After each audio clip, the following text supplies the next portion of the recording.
এটা আমাদের জন্য খুবই লজ্জা এবং খুবই হতাশার ব্যাপার যে যেটা আমাদের ঈমান রক্ষার কবচ ছিল, যেটা আমাদের ঈমান রক্ষা করার জন্য প্রতিরোধ ছিল, সেই সিস্টেমটাকেই আমরা বর্তমান সময়ে নিজেদের জন্য লজ্জা পাচ্ছি এবং কাফের মুশরিকদের পশ্চিমাদের বিভিন্ন প্রপাগান্ডার জবাবে আমরা এই সিস্টেমটাকে আমরা বলছি যে এটা ইসলাম এবং মুসলমানদের সাথে যায় না। মান মাতা ওয়ালাম ইয়াগজু ওয়ালাম ইউহাদ্দিস নাফসু, যে ব্যক্তি মারা গিয়েছে অথচ সে জিহাদ করেনি, এমনকি তার অন্তরেও জিহাদের কথা কখনো আনে নাই। অন্তরে সে কি করে নাই? জিহাদের কথা সে তামান্না করে নাই, সে কখনো কল্পনা করে, সে কখনো আশা করেনি যে জিহাদ যদি হয়, যদি সুযোগ হয় তাহলে আমি কি করব, আল্লাহর রাস্তায় জিহাদ করব। এরকম অন্তরের মধ্যে সে কি করে নাই? তামান্না, কামনা, এরকম করে কল্পনা এবং করে বাসনা সে রাখেনি। তাহলে সে মাতা আলা সুবাতান মিন নিফাক, সে একটা মুনাফিক অবস্থা মারা গেল। সমস্ত প্রশংসা আল্লাহ তাআলার জন্য, যিনি আমাদেরকে এক জালেমের বিদায়ের পর এই মুসলিম ভূমির মুসলমানদেরকে নিয়ে আমাদের মুসলিম প্রতিরক্ষামূলক কিছু জরুরি আলাপ করার তৌফিক দান করেছেন এবং কিছু কথা শুনবার তৌফিক দান করেছেন। সে আল্লাহ তাআলার শুকরিয়া জ্ঞাপন করি, আলহামদুলিল্লাহ। আমাদের আলোচ্য বিষয়, আমরা ভূমিকা ছাড়াই মূল আলোচ্য বিষয়ে চলে যাই। আমরা তো সবাই মুসলমান, আমরা সবাই কালিমাতুত তাওহীদ লা ইলাহা ইল্লাল্লাহ এই কালিমার পাঠকারী।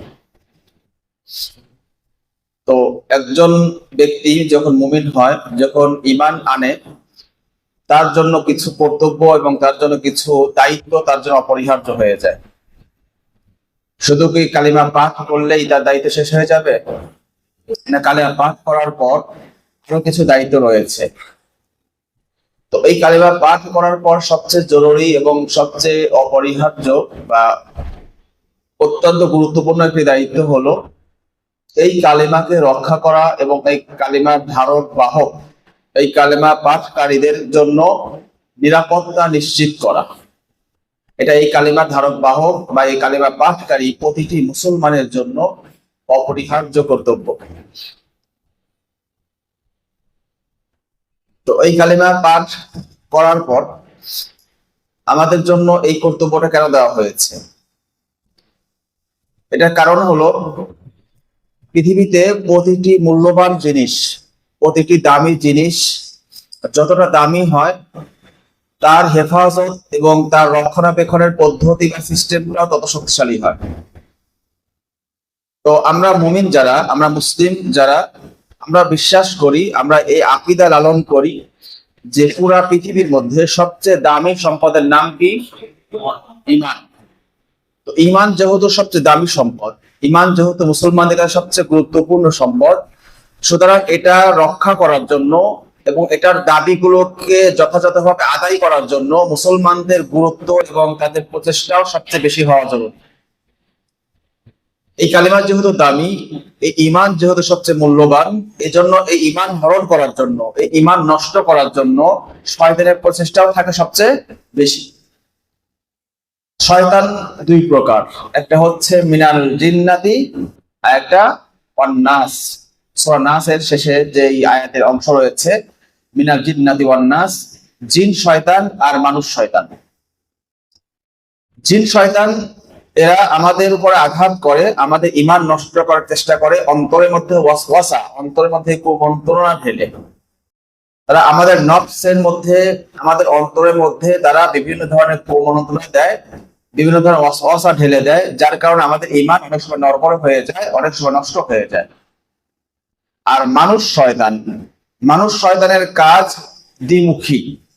এরা যেমন আমাদের অন্তরে এবং আমাদের ভিতরে যেমন আঘাত করতে পারে, ভীতি তৈরি করতে পারে, অনেক সময় আমাদের অন্তরের ভিতকে নড়বড়ে করে দিতে পারে, অনুরূপ ভাবে আমাদের শারীরিকভাবে, মানসিকভাবে, জাগতিক ভাবেও তারা আমাদের এই ঈমানের কাজে, আমাদের ঈমানকে নষ্ট করার জন্য নানারূপ প্রচেষ্টা এবং নানারূপ ষড়যন্ত্র করতে পারে। এই দৃষ্টিকোণ থেকে বলা যায় মানুষ শয়তান আর জিন শয়তানের মধ্যে আমাদের মুমিন এবং মুসলমানদের জন্য কোন শয়তান অধিক ক্ষতিকর? মানুষ শয়তান হচ্ছে অধিক ক্ষতিকর। মানুষ শয়তান এরা মানুষের ঈমানের জন্য অধিক হুমকি অধিক বড় ক্ষতির কারণ। কারণ মানুষ শয়তানকে এড়িয়ে চলা, মানুষ শয়তানকে প্রতিহত করা তুলনামূলকভাবে জিন শয়তানকে প্রতিহত করা চাইতে অনেক কঠিন। এই জন্য আল্লাহ তাআলা এই দ্বীনকে হেফাজত করার জন্য, ঈমানকে হেফাজত করার জন্য কিছু বিধান এবং কিছু নীতিমালা রেখেছেন। শয়তান থেকে বাঁচার জন্য অল্প কিছু আমল আছে, সকাল বিকালে কিছু আজকার আছে, কিছু দোয়া আছে, বেশ কিছু নিয়ম আছে। এগুলো যদি ফলো করা হয় তাহলে শয়তানের ওয়াসওয়াসা এবং শয়তানের আক্রমণ থেকে সহজেই বাঁচা যায়। কিন্তু মানুষের আক্রমণ এবং মানুষের এই সকল যে প্রতিরোধ, এখান থেকে বাঁচতে হলে আপনাকেও প্রতিরোধী হতে হবে। আপনাকেও মানুষ যেভাবে আক্রমণ করবে, মানুষ যেভাবে আপনাকে ক্ষতি করবে, আপনাকেও ঠিক সেভাবে শক্তিশালী এবং সেভাবে আপনাকে প্রতিরোধকামী হতে হবে। যদি না হন তাহলে আপনার জান, আপনার মাল, আপনার ইজ্জত, আপনার দিন সবগুলোকেই তা নষ্ট করে ফেলবে। এজন্যই ইসলাম এটা যেমন শান্তি এবং এটা যেমন মানুষের জন্য কল্যাণকর ধর্ম, অনুরূপভাবে এখানে সকল অকল্যাণ এবং সকল ক্ষতিকর বিষয় থেকে বাঁচার জন্য এখানে শক্তি এবং এখানে সমরনীতি এবং এখানে প্রতিবাদ এবং প্রতিরোধের ব্যবস্থাও কি রয়েছে, যথাযথভাবে এই সিস্টেমে রাখা হয়েছে। কিন্তু আজকের যুগের দুর্বল মুসলমান যারা আছে, যারা পরাজিত মানসিকতার মুসলমান আছে, তারা এই যুদ্ধ রীতি বা সমর নীতিকে তারা আমাদের এই যুগের জন্য নিজেদের জন্য লজ্জার মনে করে, নিজেদের জন্য তারা এটাকে কালি মনে করে। এটা আমাদের জন্য খুবই লজ্জার ও খুবই হতাশার ব্যাপার যে যেটা আমাদের ঈমান রক্ষার কবচ ছিল, যেটা আমাদের ঈমান রক্ষা করার জন্য প্রতিরোধ ছিল, সেই সিস্টেমটাকেই আমরা বর্তমান সময়ে নিজেদের জন্য লজ্জা ভাবছি এবং কাফের মুশরিকদের, পশ্চিমাদের বিভিন্ন প্রপাগান্ডার জবাবে আমরা এই সিস্টেমটাকে আমরা বলছি যে এটা ইসলাম এবং মুসলমানদের সাথে যায় না। এটা একসময় মুসলমানদের জন্য সীমিত আকারে ছিল, কিন্তু আজকের যুগে মুসলমানদের ঈমান রক্ষা করার জন্য এই যে প্রতিরোধ ব্যবস্থা, ইসলামের সমর রীতি রয়েছে, এই রীতিটা কি মুসলমানদের বৈশিষ্ট্য নয়, এটা নাকি ইসলামের সাথে সামঞ্জস্যপূর্ণ নয়, এমন কথা অনেকে বলে কিনা। এই জন্য আজকের যুগে আমাদের ঈমান রক্ষা করার জন্য এই প্রতিরোধ ব্যবস্থার নীতিগুলো, প্রতিরোধ ব্যবস্থার যে নিজাম ইসলামে রেখেছে, কেন রেখেছে এবং এটার দরকার কেন, আজকে আলোচনা আমরা সেটা স্পষ্ট করার চেষ্টা করবো ইনশাআল্লাহ। তো প্রতিরোধ ব্যবস্থা, ইসলাম যখন আপনি কালেমা পড়েছেন তখন ইসলাম আপনার 5টি জিনিসের নিরাপত্তা দেয়। 1 নম্বর হচ্ছে আপনার জানের নিরাপত্তা দেয়, 2 নম্বর আপনার সম্পদের নিরাপত্তা দেয়, 3 নম্বর আপনার ইজ্জত এবং সম্মানের নিরাপত্তা দেয়, 4 নম্বর আপনার নফসের নিরাপত্তা দেয়, 5 নম্বর এটা আপনার দ্বীন এবং আকীদার নিরাপত্তা দেয়। এই 5টি নিরাপত্তা যখন ইসলাম আপনাকে দিয়েছে, এই 5টি নিরাপত্তা যেন লঙ্ঘিত না হয়, নষ্ট না হয়, এই নিরাপত্তাকে কেউ যেন বিঘ্ন ঘটাতে না পারে, তার জন্য ইসলামে এটার জন্য কিছু নিয়ম রেখেছে, যাতে মুসলমানরা, মুমিনরা এই 5টি নিরাপত্তার সাথে আল্লাহর জমিনে থেকে আল্লাহ তাআলার ইবাদত করতে পারে। তো আল্লাহ তাআলার ইবাদত যখন আপনি শুরু করবেন, কাজ শুরু করবেন, দাওয়াত দিবেন, মানুষকে যখন ইসলামের দিকে আহ্বান করবেন, ইসলামের বিধিবিধানের কথা বলবেন, আপনি যখন দণ্ডবিধির কথা বলবেন, আপনি যখন চোর, সন্ত্রাসী এবং বিভিন্ন ধর্ষক এবং বিভিন্ন ধরনের যারা দুর্নীতিবাজ তাদের বিরুদ্ধে যখন আওয়াজ করবেন, তখন দুনিয়ার শয়তানরা আপনার এই আওয়াজকে গ্রহণ করবে না প্রত্যাখ্যান করবে? শুধু কি প্রত্যাখ্যান করবে, নাকি আপনার এই আওয়াজকে চিরতরে মিটিয়ে দেওয়ার জন্য তারা সর্বাত্মক চেষ্টা চালাবে? সুতরাং আপনি যখন মানুষকে কল্যাণের দিকে আহ্বান জানাবেন, মানুষকে যখন নিরাপত্তার কথা বলবেন, তখন যারা মুফসিদ, যারা দুনিয়াতে ফাসাদ সৃষ্টিকারী, বিশৃঙ্খলা সৃষ্টিকারী, তাদের পক্ষ থেকে বিভিন্ন ঘাত এবং প্রতিঘাত আসবে। এটার জন্য ইসলামে রয়েছে জিহাদের বিধান, ইসলামে রয়েছে প্রতিরক্ষা নীতি, সমর নীতি রয়েছে। এটা আসলে এটা ইসলাম এবং মুসলমানের বৈশিষ্ট্য না, এটা পৃথিবীর যে কোনো জাতি, পৃথিবীর যে কোনো মতবাদ, পৃথিবীর যে কোনো চিন্তা, সেটাকে রক্ষা করার জন্য প্রত্যেকটার মধ্যে কিছু কি রয়েছে, প্রতিরোধ নীতি রয়েছে, প্রতিরক্ষা নীতি রয়েছে। এমনকি আজকের যুগে আপনি যারা কম্পিউটার, মোবাইল চালান, কম্পিউটার মোবাইলের মধ্যেও বিভিন্ন ভাইরাস অ্যাটাক করে কিনা, এটার জন্য প্রতিরোধের ব্যবস্থা আছে কিনা, অ্যান্টিভাইরাস। তো বোঝা যাচ্ছে পৃথিবীতে প্রত্যেকটা জিনিসের কি রয়েছে, প্রতিরোধ ব্যবস্থা রয়েছে।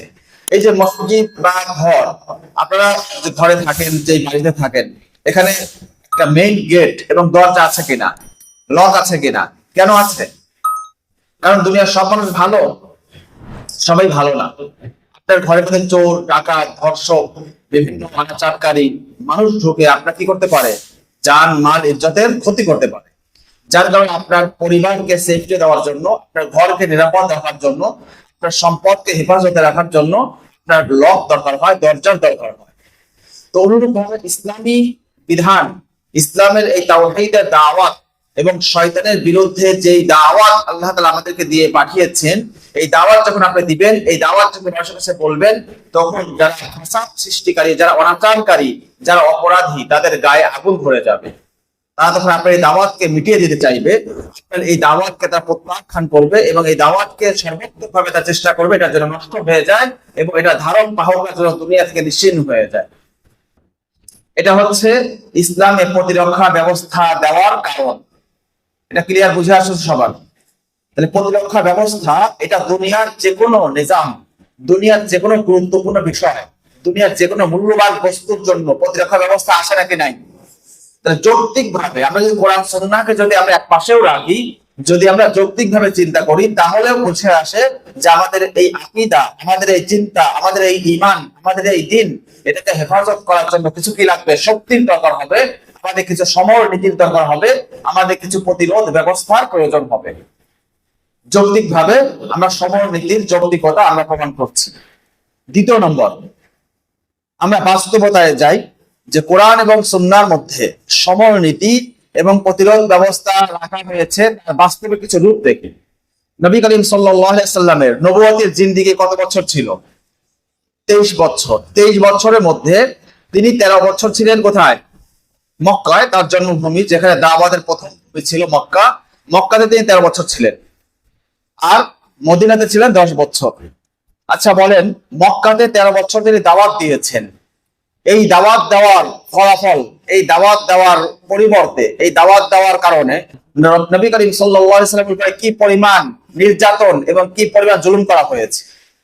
হেন কোন জুলুম নাই, এমন কোন অত্যাচার নাই, এমন কোন সিস্টেম নাই যেটা তারা বাকি রাখেনি। সকল সিস্টেমকেই তারা রাসূলুল্লাহ সাল্লাল্লাহু আলাইহি ওয়াসাল্লামের উপরে তারা অ্যাটাক করেছে এবং তার সাহাবীদের উপর তারা সর্বাত্মকভাবে জুলুম করেছে। এবং তিনি দাওয়াত দিয়েছেন নরম ভাষায়, নাকি তিনি তলোয়ার হাতে নিয়েছিলেন, লাঠি হাতে নিয়েছিলেন, এমনকি ধমক পর্যন্ত দেননি। আল্লাহ তাআলাও আদেশ দিয়েছিলেন ফাসবিরু সাবরান জামিলা, যে আপনি ভালোভাবে, সুন্দরভাবে, আপনি ধৈর্যের সাথে আপনি কি করেন? সবর করেন, আপনি অপেক্ষা করেন। রাসূলুল্লাহ সাল্লাল্লাহু আলাইহি ওয়াসাল্লাম 13 বছর কি করেছেন? অপেক্ষা করেছেন, উম্মাহকে শিখিয়ে দেওয়ার জন্য, জানিয়ে দেওয়ার জন্য, এই পদ্ধতিতে দাওয়াত দিলে কি হবে এটা উম্মাহ আমার কাছ থেকে শিখে নাও। আমি 13 বছর দাওয়াত দিয়েছি, আমাকে মক্কাবাসী গ্রহণ করে, আমার মাথায় নারী বুড়ি উঠে নারী করে চাপিয়ে দিয়েছে, আমাকে তারা পাথর মেরে রক্তাক্ত করেছে, এমনকি হিজরতের আগের রাতে তাকে শহীদ করে দেওয়ার জন্য মক্কার সকল গোষ্ঠী থেকে একজন লোক নিয়োগ দিয়ে তার রাসূলের বাড়িকে কি করেছিল? ঘেরাও করেছিল। রাসূলকে হত্যা করার জন্য, শহীদ করার জন্য তারা কি করেছে? সর্বাত্মক চেষ্টা করেছে। আর আল্লাহ রাসূল সাল্লাল্লাহু আলাইহি ওয়াসাল্লাম সুন্দরভাবে তাদেরকে ভালোভাবে কোরআনের সাথে, নৈতিকতার সাথে, দরদপূর্ণ ভাষায় দাওয়াত দিয়ে মোট সংখ্যা সাথে জুগিয়েছিলেন কয়জন বলতে পারবেন? সর্বসাকুল্যে 100 জন। ইতিহাসবিদ বলেছেন 80 জন, 100 জন, বা কেউ কেউ বলেছেন 200 কাছাকাছি। এমন সংখ্যক সাহাবী তৈরি হয়েছে কোথায়? মক্কার 13 বছরের জিন্দেগিতে। আপনার এখানে যতগুলো লোক আছেন, এরকম এক দল লোক তৈরি হয়েছে 13 বছরের মধ্যে। অল্প কিছু সাহাবী তৈরি হয়েছে। 13 বছরের মধ্যে মাত্র 80, 100 বা মতান্তরে 200 জন পর্যন্ত তারা ঈমান এনেছে।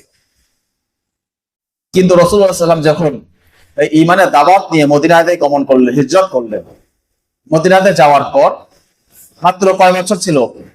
10 বছর। যখন রাসূলুল্লাহ সাল্লাল্লাহু আলাইহি ওয়াসাল্লাম যখন দুনিয়া থেকে বিদায় নিচ্ছিলেন, তার সাহাবীদের সংখ্যা কত ছিল?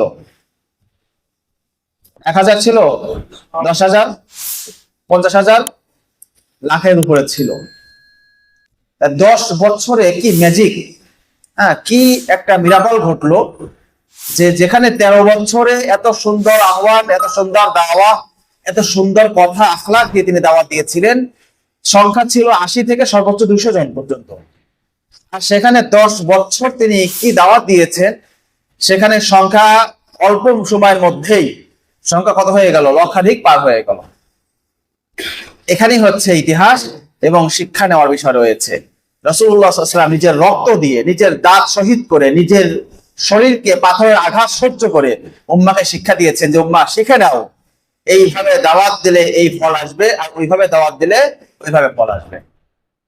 কিন্তু আমরা উম্মাহ মক্কার জীবনটাকে কি করেছি, বেছে নিয়েছি, যার কারণে বারবার পাথর খেতে হচ্ছে, বারবার উটের নারী ভুঁড়ি আমাদের মাথায় চাপিয়ে দেওয়া হচ্ছে, বারবার আমাদেরকে নিষ্পেষিত করা হচ্ছে, এবং আমরা জুলুমের যেই স্টেম রোলার এটার চাপে পিষ্ট হচ্ছি প্রতিনিয়ত। তো মক্কি জীবনী এটা কি আমাদের শেষ হবে না? আমাদের আলেম দায়ী অনেক ভাই তারা মনে করছে আমরা মাক্কি জীবনে আছি। ভাই, মাক্কি জীবন শেষ হয়ে গিয়েছে। মাক্কি জীবন ছিল উম্মার জন্য শিক্ষা, উম্মার জন্য এটা ছিল একটা রোড এবং একটা গাইড, রোড ম্যাপ ছিল। এই সিস্টেম থেকে যেটা বুঝে আসে সেটা হলো আপনি দাওয়ার মাধ্যমে, আপনি মানুষকে আখলাকের মাধ্যমে, আপনি মানুষকে সুন্দর কথা বলার মাধ্যমে অল্প কিছু লোক তৈরি করতে পারবেন, কিন্তু দিনের বিজয় অর্জন করতে পারবেন না। দিনের বিজয় যদি অর্জন করতে চান, দিনকে যদি প্রতিষ্ঠা করতে চান, তাহলে অবশ্যই আপনাকে কি করতে হবে, প্রতিরোধ করতে হবে। যখন বাধা আসবে, বাধাকে কি করতে হবে, আপনাকে পাল্টা আঘাত করতে হবে। আপনার যখন আক্রমণ করা হবে, তখন আপনি পাল্টা আক্রমণ করতে হবে। এই কথাই কোরআনের মধ্যে আল্লাহ তাআলা বলেছেন যে ইন্নাল্লাহা আশতারা মিনাল মুমিনিন, যে নিশ্চয় আল্লাহ তাআলা মুমিনদের থেকে ক্রয় করেছেন, কিনে নিয়েছেন, আনফুসাহুম ওয়া আমওয়ালাহুম, তাদের জীবন এবং তাদের সম্পদ। কিসের বিনিময়ে কিনে নিয়েছেন? বিনিময় কি? বিআন্না লাহুমুল জান্নাহ, যে তাদের বিনিময়ে তাদের জন্য জান্নাত থাকবে, তাদের জন্য জান্নাতকে বরাদ্দ করা হয়েছে। তাদের অবস্থা কেমন ছিল? মুসলমানদের অবস্থা আল্লাহ তাআলা বিবরণ দিয়েছেন যে যারা জান্নাতের অধিবাসী, যে সকল লোক যাদের সাথে আল্লাহ তাআলা ব্যবসা করেছেন, আল্লাহ যাদের সম্পদ এবং যাদের জানকে কিনে নিয়েছেন, তাদের অবস্থা হলো ইউকাতিলুনা ফি সাবিলিল্লাহ, আল্লাহর রাস্তায় কিতাল করে, আল্লাহর রাস্তায় লড়াই করে। লড়াই কিভাবে করে? ফায়াকুতুলুন ওয়া ইউকাতালুন, তারা কাফেরদেরকে হত্যা করে, কাফেরদেরকে মারে, ওয়া ইউকাতালুন, এবং নিজেরাও মরে। যারা মারে এবং মরে, নিজেরা কাফেরদেরকে প্রতিহত করতে গিয়ে কখনো কাফেরদেরকে তারা হত্যা করে, আবার কখনো নিজেরাও কি হয়ে যায়, শহীদ হয়ে যায়। তাহলে এই আয়াতের মধ্যে আল্লাহ তাআলা যুদ্ধের নীতি, যুদ্ধের যে নিজাম সেটা বলে দিয়েছেন যে মুকাতালা, জিহাদ, জিহাদটা শুধুমাত্র আন্দোলন, বিক্ষোভ এবং প্রতিবাদের নাম নয়। আমাদের বর্তমান সময়ে অনেক রাজনীতিবিদ, অনেক গণতান্ত্রিক ইসলামিস্ট দল রয়েছে যারা মনে করে বর্তমান সময়ে এই নির্বাচন, এই বিক্ষোভ, এই আন্দোলন এবং এই সকল গণতান্ত্রিক সিস্টেমে কাজ করা শুধু দিনের নিয়ত রাখতে হবে, এই কাজ করলেই নাকি এটা জিহাদ এবং মুকাতালা, কিতালের সওয়াব হবে। নাউযুবিল্লাহ। আল্লাহ তাআলা কি বলছেন? আল্লাহ তাআলা বলছেন ইকাতিলুনা ফি সাবিলিল্লাহ ফায়াকুতুলুন ওয়া ইউকাতালুন, যারা মারে এবং মরে। এরা কি করে? মার খায়, মার খেয়ে কান্না করে, রক্ত পড়ে, কান্না করে। এরা তো মানতে পারে না, মারার সাহস নাই, শক্তি নাই, কারণ এরা কোরআন এবং সুন্নাহর বিধানকে তারা পরিত্যাগ করেছে, বর্জন করেছে, ছেড়ে দিয়েছে। এই জন্য আল্লাহ তাআলা কাফের, মুশরিক, মুনাফিক, গাদ্দার, মুরতাদ এদেরকে চাপিয়ে দিয়েছেন আমাদের উপর।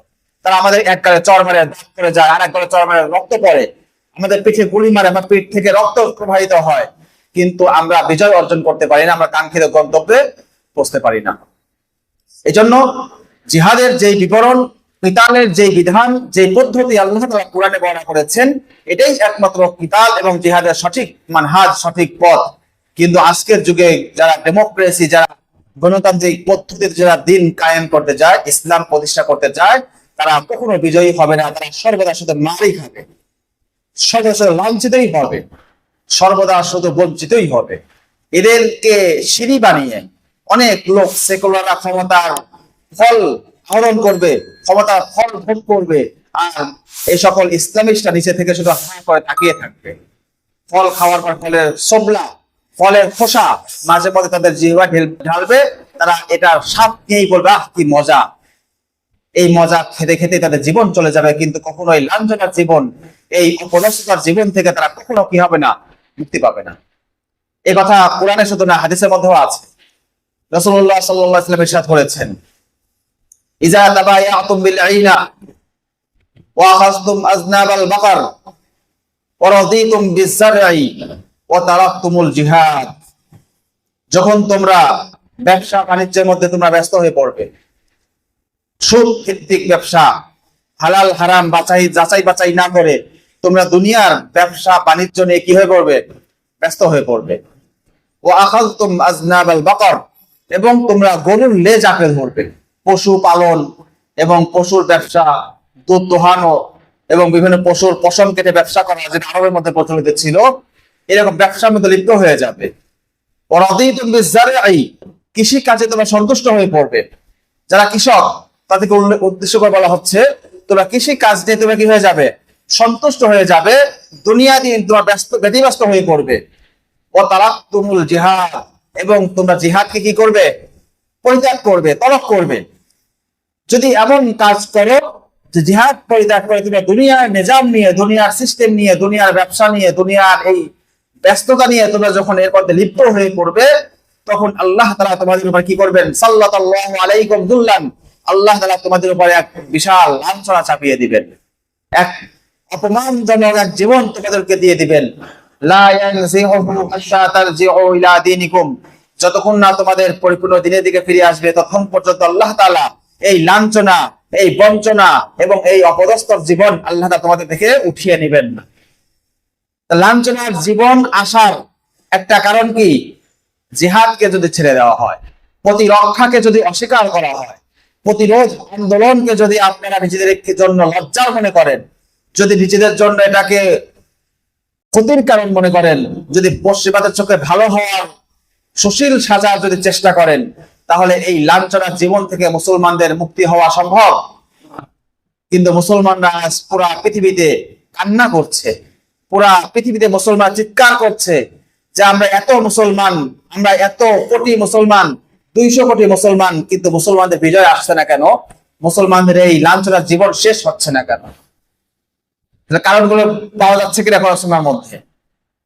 এইবার আসে প্রতিরোধ ব্যবস্থার কথা বলছিলাম। মাক্কি জীবনে রাসূলুল্লাহ সাল্লাল্লাহু আলাইহি ওয়াসাল্লামের জন্য প্রতিরোধ ব্যবস্থা ছিল না থাকার কারণ কি ছিল?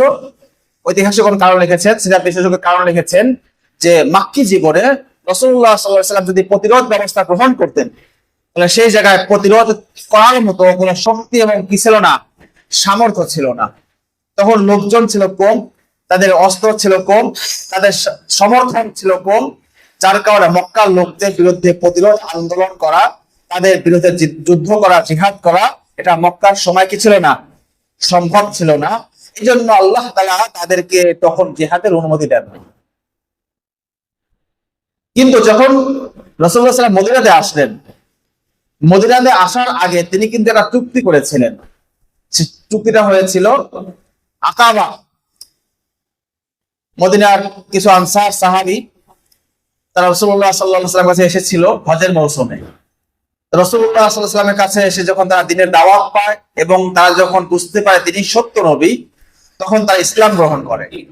এক পর্যায়ে তারা রাসূলুল্লাহ সাল্লাল্লাহু আলাইহি ওয়াসাল্লামকে প্রস্তাব দেয় যে আপনি মক্কা ছেড়ে মদিনাতে চলে আসেন। রাসূলুল্লাহ সাল্লাল্লাহু আলাইহি ওয়াসাল্লাম যখন এটা নিয়ে পরামর্শে বসলেন, তখন তার চাচা আব্বাস রাদিয়াল্লাহু তাআলা আনহু, তিনি তখনও মুসলমান হননি। মুসলমান না হলেও তিনি রাসূলুল্লাহ সাল্লাল্লাহু আলাইহি ওয়াসাল্লামের পক্ষে ছিলেন, যেহেতু তার ভাতিজা হয়। তো আব্বাস রাদিয়াল্লাহু তাআলা দেখুন মদিনার লোকদেরকে বললেন, তোমরা যে আমার ভাতিজাকে নিয়ে যাচ্ছ, আমার ভাতিজার নিরাপত্তা এবং তাকে দেখে শুনে রাখা, তার হেফাজতের দায়িত্ব কে নিবে? তখন মদিনার ওই আনসার সাহাবীরা বললেন যে আমরা তাহলে বায়াত গ্রহণ করব, যে আমরা সুখে দুঃখে বিপদে আপদে সর্ব অবস্থায় আল্লাহ রাসূল সাল্লাল্লাহু আলাইহি ওয়াসাল্লামকে হেফাজত করব। তো এই যে হেফাজত করার যে চুক্তি করা হয়েছিল, রাসূলুল্লাহ সাল্লাল্লাহু আলাইহি ওয়াসাল্লামের নিরাপত্তার জন্য যে সাহাবায়ে কেরাম বায়াতবদ্ধ হয়েছিলেন, এই সাহাবাদেরকে ইতিহাসে বলা হয় আনসার। এদেরকে কি বলা হয়? সাহায্যকারী। তো এদের চুক্তি হওয়ার পর রাসূলুল্লাহ সাল্লাল্লাহু আলাইহি ওয়াসাল্লাম সাহাবাদেরকে বললেন যে তোমরা আস্তে আস্তে তোমরা মদিনা থেকে হিজরত করো। তো সাহাবায়ে কেরাম তারা বিভিন্ন ভাবে একাকী ভাবে দলবদ্ধ হয়ে তারা ধীরে ধীরে হিজরত করা শুরু করলেন। সর্বশেষ রাসূলুল্লাহ সাল্লাল্লাহু আলাইহি ওয়াসাল্লাম তার প্রিয় সঙ্গী আবু বকর রাদিয়াল্লাহু তাআলা আনহুর সঙ্গে তিনিও মদিনাতে হিজরত করলেন। তো এখান থেকে দুটা দল তৈরি হলো। একটা দলের নাম হলো মুহাজির, আরেকটা দলের নাম হলো কি আনসার। কোরআনের মধ্যে মুহাজির এবং আনসার এই শব্দ দুটি একাধিকবার এসেছে, অনেকবার এসেছে। মুহাজির এবং আনসার এইটাকে বলা হয় নেগেটিভ এবং পজিটিভ দুটা। এতদিন পর্যন্ত শুধু পজিটিভ তার ছিল অথবা নেগেটিভ তার ছিল, আরেকটা তার ছিল না। আপনি পুরো বাসা সবকিছু রেডি করেছেন, সকল লাইট ফ্যান সবকিছু লাগানো আছে, কিন্তু তারের সংযোগ একটা দেওয়া আছে আর একটা দেওয়া নাই। এই লাইটগুলো চলবে, ফ্যানগুলো চলবে? একটা তার শুধু লাগিয়ে দিবেন, তখন সবগুলো সচল হয়ে যাবে।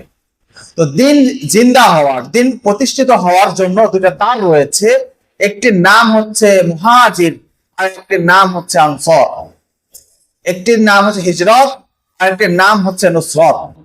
যখন একদল লোক দিনের জন্য নিজের পরিবার, নিজের সম্পদ, নিজের জন্মভূমি সবকিছু কি করবে? পরিত্যাগ করবে, বর্জন করবে, ছেড়ে আসবে, তাদেরকে বলা হবে মুহাজির। আর একদল লোক যখন তাদেরকে সার্বিকভাবে সাপোর্ট দিবে, টাকা পয়সা দিয়ে, জায়গা দিয়ে, তাদেরকে বিভিন্ন প্রযুক্তিগত সাহায্য করে, তাদেরকে মানসিকভাবে সাপোর্ট করে, তাদেরকে অন্যান্য প্রশাসনিক বিভিন্ন হয়রানি থেকে তাদেরকে বাধা দিয়ে নানাভাবে যখন তাদেরকে সাহায্য করবে, তাদেরকে বলা হবে আনসার। তাই দিন জিন্দা হওয়ার জন্য মূল খুঁটি কয়টা? দুইটি, একটা হিজরত আর একটা নুসরত। আজকের যুগে মক্কা নাই, মদিনা নেই, কিন্তু হিজরতের যে মর্ম, হিজরতের যে অর্থ, সেটা কিন্তু আছে। হিজরতের অর্থ হচ্ছে ছেড়ে দেওয়া। হিজরতের অর্থ কি করা? বর্জন করা। যারা মুহাজির তারা কি বর্জন করেছিলেন?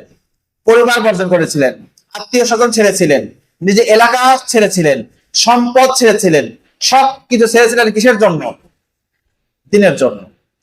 আজকের যুগে এমন অনেক লোক আছে কিনা যারা নিজের পরিবার, সম্পদ, রাষ্ট্রীয় সুযোগ সুবিধা এবং রাষ্ট্রীয় বিভিন্ন ধরনের তাদের যে সকল ভোগ বিলাস সবকিছু ছেড়ে দিয়ে আল্লাহ তাআলা দিনের জন্য কাজ করছেন, এমন কিছু ভাই আছে কিনা? এরাই হলো আজকের যুগের মুহাজির।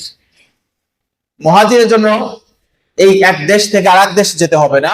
যারা নিজের সকল কিছু বর্জন করে, নিজের সকল কিছু ত্যাগ করে, নিজের সকল সুখ সংসার ভোগ বিলাসিতাকে তারা ছেড়ে দিয়ে আল্লাহর দিনের জন্য ঘুরে বেড়ায়, আল্লাহ তাআলার দিনের জন্য সবকিছুকে তারা পরিত্যাগ করে বর্জন করতে পারে, এরাই হলো আজকের যুগের মুহাজির।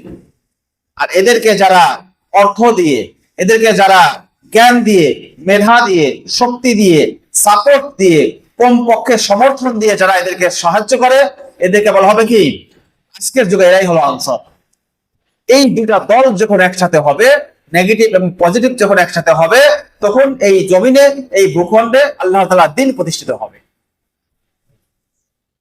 তো বর্তমান সময়ে যে সকল আলেম অথবা যে সকল দায়ী যারা দ্বীনের দাওয়াত নিয়ে, দ্বীন প্রতিষ্ঠার ফিকির নিয়ে যারা কাজ করছেন, এরা অনেকটা মুহাজিরদের মতো। আর যারা এই দাওয়াতকে গ্রহণ করে নিয়েছে, এই দাওয়াতকে প্রতিষ্ঠা করার যা করণীয় তা করার চেষ্টা করছে, এটার জন্য তারা ফিকির করছে, বিভিন্ন জায়গায় তারা দৌড়াদৌড়ি করছে, বিভিন্ন জায়গায় অর্থ খরচ করছে, বিভিন্ন সময় ব্যয় করছে, নিজেদের যে প্রযুক্তিগত সক্ষমতা বা মেধা, এই মেধা প্রযুক্তি কাজে লাগাচ্ছে, এরা হচ্ছে কার মতো? আনসারের মতো। আজকের যুগে আলেম এবং দায়ী এবং জেনারেল এই দুটো সমন্বয়ের দরকার আছে কিনা? যদি আলেম এবং দায়ীরা মনে করে জেনারেল ভাইদের দরকার নেই, আমরাই দিন প্রতিষ্ঠা করে ফেলবো, হবে? এদের অবস্থা কার মতো হবে? মক্কার সাহাবীদের মতো হবে। কার মতো হবে? মক্কার সাহাবীদের মতো। দিন মজবুত, ঈমান মজবুত, কোনো সন্দেহ নেই, কিন্তু দুনিয়ার শাস্তি, দুনিয়ার নির্যাতন থেকে বাঁচতে পারবে। দুনিয়ার পাথরের আঘাত, দুনিয়ার নারী ভরির যে নির্যাতন, কষ্ট, গন্ধ, এটা থেকে বাঁচার সুযোগ নেই। আনসার যদি মনে করে আলেম দরকার নেই, আলেম ছাড়া, দায়ী ছাড়া, দিনের কোনো বুঝ ছাড়া নিজেরই আমরা দিন প্রতিষ্ঠা করে ফেলবো, তাহলে সে আনসারদের মতো হবে যারা ইসলাম পাওয়ার আগে ছিল মূর্তি পূজক, যাদের কাছে দিনের কোনো কি ছিল না, আলো ছিল না, হেদায়েতের কোনো নূর ছিল না। তাহলে কি লাগবে? দুইটাই লাগবে। যখন হিজরত এবং নুসরত হবে, তখন ওই ভূখণ্ডে আল্লাহ তাআলার দ্বীন কি হবে? জিন্দা হবে। তো এইভাবে রাসূলুল্লাহ সাল্লাল্লাহু আলাইহি ওয়াসাল্লাম যখন হিজরত এবং নুসরতকে একসাথে করলেন, তখন আল্লাহ তাআলার পক্ষ থেকে রাসূলুল্লাহ সাল্লাল্লাহু আলাইহি ওয়াসাল্লামকে প্রতিরোধ করার জন্য কি দেওয়া হলো? অনুমতি দেওয়া হলো। জিহাদের চারটা স্তর রয়েছে, চারটা ভাগ রয়েছে। প্রথম ভাগ ছিল যে যখন তাদেরকে অ্যাটাক করা হতো, মুসলমানদের নির্যাতন করা হতো, তখন প্রথম বিধান ছিল যে এটাকে ধৈর্য ধরতে হবে, সহ্য করতে হবে, এটাকে প্রতিরোধ করা যাবে না। এটা ছিল মাক্কি জীবনে। মাক্কি জীবনে যখন মুসলমানদের উপরে জুলুম নির্যাতন করা হচ্ছিল, তখন আল্লাহ তাআলার পক্ষ থেকে তাদের ব্যাপারে হুকুম ছিল ফাসবির সাবরান জামিলা, যে আপনি ধৈর্য ধারণ করুন, এই মুহূর্তে প্রতিহত করতে যাবেন না, প্রতিবাদ করতে যাবেন না। দ্বিতীয় নম্বর মারহালা বা দ্বিতীয় স্তর হলো যে যাদের সঙ্গে যুদ্ধ করা হয়, যাদেরকে জুলুম করা হয়, তাদেরকে প্রতিহত করার জন্য, জিহাদ করার জন্য অনুমতি দেওয়া হয়েছে। এটা মদিনাতে যখন রাসূলুল্লাহ সাল্লাল্লাহু আলাইহি ওয়াসাল্লাম হিজরত করে আসছেন, তখন আল্লাহ তাআলা বললেন এখন থেকে আমাদের দান, আমাদের সিস্টেম কি হয়ে গেছে, উল্টে গিয়েছে। এখন থেকে আর এক গালে চর মারলে আর একটি গাল, আরেকটি চোয়াল এগিয়ে দেওয়া যাবে না। এখন কি করতে হবে, একটা থাপ্পড় মারলে আমি একটা থাপ্পড় মারবো, একটি আঘাত করলে আমি তাকে আঘাত করব, আমাকে যদি কেউ লাথি মারে আমিও তাকে লাথি মারবো। বুঝি না, তাদেরকে অনুমতি দেওয়া হয়েছে। তখনও কি করা হয়নি, ফরজ করা হয়নি, আবশ্যক করা হয়নি। ওই সময় যারা প্রতিরোধের জন্য যারা উৎসাহী ছিলেন, সাহাবীদের মধ্যে যারা বীরত্বপূর্ণ, যারা বীর ছিলেন, যারা সাহসী ছিলেন, তারা এই আয়াতকে গ্রহণ করলেন। তখন তারা কি করলেন, বিভিন্ন কাফেরদের যেই বাহিনী আছে, তাদের যে কাফেরা আছে, তাদেরকে মাঝে মধ্যে তারা আক্রমণ শুরু করলেন। এরপর 3 নম্বর মারহালা, 3 নম্বর স্তর হলো যে তাদের জন্য জিহাদকে ফরজ করে দেওয়া হয়েছে। যদি তাদেরকে কি করা হয়, অ্যাটাক করা হয়, যদি তারা আক্রমণের শিকার হয়, তাহলে তাদের প্রতিরোধ করা, আক্রমণকে বাধা দেওয়া, উল্টা অতি আক্রমণ করা, এটা তাদের জন্য কি করে দেওয়া হয়েছে, ফরজ। তাহলে 2 নম্বর ছিল অনুমতি, জায়েজ, আর 3 নম্বরে একই অবস্থা, কিন্তু এটা ফরজ করে দেওয়া হয়েছে। এরপর যখন মক্কা বিজয় হলো, পুরা দিন প্রতিষ্ঠিত হয়ে গেল, তখন বলা হলো যে না, এখন শুধু আক্রমণের শিকার হলে নয়, বরং যারা আক্রমণ করতে পারে সম্ভাবনা আছে, যারা আক্রমণ করার আশঙ্কা আছে, এমন কোন কাফেরকেও কি করা যাবে না, ছেড়ে দেওয়া যাবে না, একদমই আক্রমণাত্মক জিহাদ করতে হবে। জিহাদ এর মারহালা কয়টা ছিল, 4টা। প্রথম নম্বর ছিল অনুমতি ছিল না, সবর করার মারহালা ছিল, সবর করার স্তর ছিল, একটা সময় ছিল। এরপর যখন 13 বছরের সবর শেষ হলো, মদিনাতে যাওয়ার পর 3টা স্তর হয়েছে। প্রথম স্তরে হলো প্রতিরক্ষার জন্য অনুমতি দেওয়া হয়েছে। 3 নম্বরে প্রতিরক্ষার জন্য ওয়াজিব করে দেওয়া হয়েছে, আবশ্যক করে দেওয়া হয়েছে, ফরজ করে দেওয়া হয়েছে। 4 নম্বর শুধু প্রতিরক্ষাই নয়, বরং আক্রমণ করেনি কিন্তু আক্রমণ করতে পারে, আক্রমণ করার মতো ওদের অ্যাবিলিটি আছে, সামর্থ্য আছে, তাহলে তাদেরকে ছেড়ে দেওয়া যাবে না। তাদেরকে কি করতে হবে, আক্রমণ করে তাদের শক্তিকে নস্যাৎ করে দিতে হবে, ভেঙে দিতে হবে, যাতে দুনিয়াতে তারা ঈমান এবং আমাদের দ্বীনের জন্য কখনো হুমকি তৈরি করতে না পারে। এই 4টা হচ্ছে কি জিহাদের মারহালা, স্তর, যেটা আল্লাহ তাআলা ধাপে ধাপে মুসলমানদের জন্য খরচ করেছে।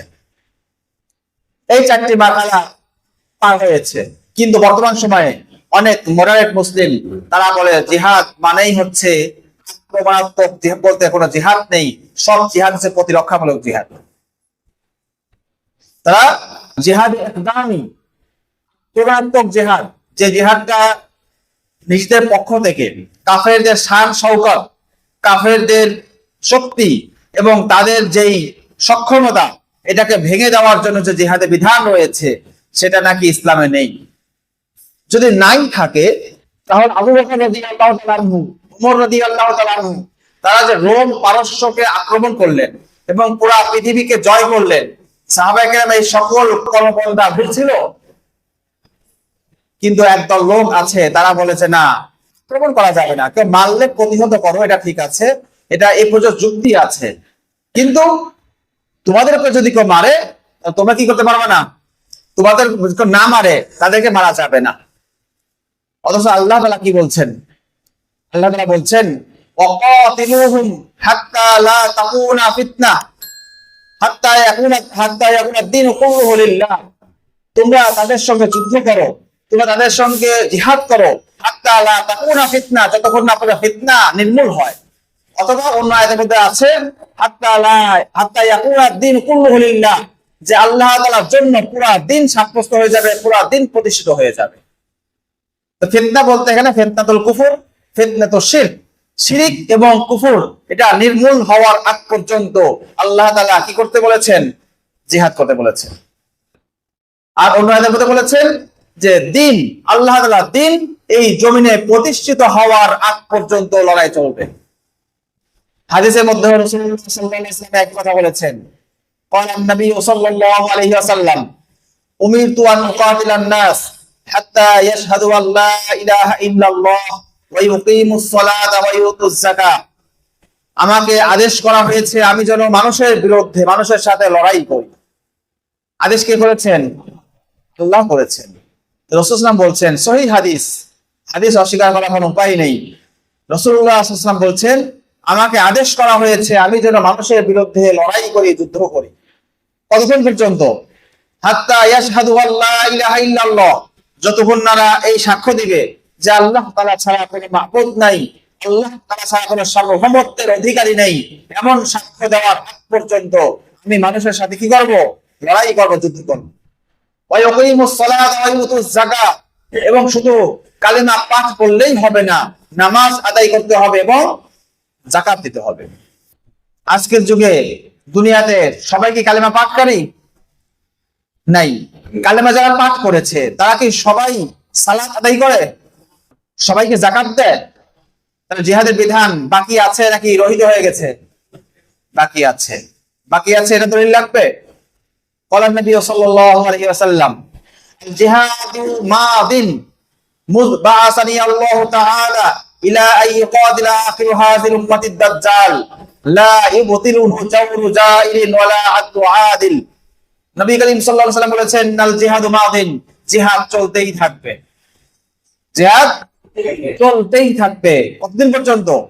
ইলা আই ইউকাতিলা আখিরু হাযিহিল উম্মাহ, যতক্ষণ না এই উম্মতের সর্বশেষ ব্যক্তি, এই উম্মার সর্বশেষ ব্যক্তি কে বলতে পারবেন? ঈসা ইবনে মারইয়াম আলাইহিস সালাতু ওয়াস সালাম এই উম্মার সর্বশেষ ব্যক্তি, অর্থাৎ সর্বশেষ নেতা। ঈসা আলাইহিস সালামের পরে মুসলমানদের আর এরকম বড় কোনো নেতা থাকবে না। এইজন্য এই হাদিসের মধ্যে ঈসা আলাইহিস সালামকে সর্বশেষ নেতা বলা হয়েছে। ইলা আই ইউকাতিলা আখিরু হাযিল উম্মাতিদ দাজ্জাল, যতক্ষণ না এই উম্মার শেষ ব্যক্তি ঈসা আলাইহিস সালাম তিনি দাজ্জালকে কি করবেন? হত্যা করবেন। দাজ্জালের হত্যার আগ পর্যন্ত, অর্থাৎ ইসলামী শরিয়া পুরো পৃথিবীতে কায়েম হওয়ার আগ পর্যন্ত কি চলতে থাকবে? জিহাদ চলতে থাকবে। লা ইউবতিলুহু, এই জিহাদকে কেউ বাতিল করতে পারবে না, কেউ রহিত করতে পারবে না। আদলু জাওরু জাইরিন ওয়ালা আদু আদিল, জালিমের জুলুম অথবা ন্যায়পরায়ণ ব্যক্তির ন্যায়পরায়ণতা যেটাই চলুক না কেন, আমার দেশের শাসক, পৃথিবীর কোন বিশ্বমহল, সে জালিম হোক অথবা ন্যায়পরায়ণ হোক, যেটাই হোক না কেন, জিহাদের বিধান কি হবে না? রহিত হবে না। সুস্পষ্ট হাদিস। এরপর আমরা ওই হাদিসের দিকে ফিরে যাই, যে হাদিসের মধ্যে রাসূলুল্লাহ সাল্লাল্লাহু আলাইহি ওয়াসাল্লাম বলেছেন যে আমাকে আদেশ করা হয়েছে যে মানুষ যখন কালিমা শাহাদা পাঠ করবে এবং মানুষ যখন নামাজ এবং সালাত কায়েম করবে, মানুষ যখন যাকাত আদায় করবে, তখন পর্যন্ত আমাকে জিহাদ করার জন্য আদেশ দেওয়া হয়েছে। আবু বকর রাদিয়াল্লাহু তাআলা আনহু জিহাদ করেছিলেন কাদের বিরুদ্ধে?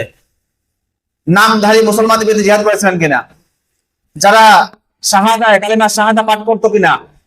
সালাত আদায় করতো কিনা? কিন্তু যাকাত দিতে অস্বীকার করেছিল। শুধু যাকাত দিতে অস্বীকার করার কারণে সাহাবায়ে কেরাম ঐক্যমতের ভিত্তিতে সকল সাহাবী একমত হয়ে গিয়েছেন যে তাদের বিরুদ্ধে যুদ্ধ করাটা ফরজ।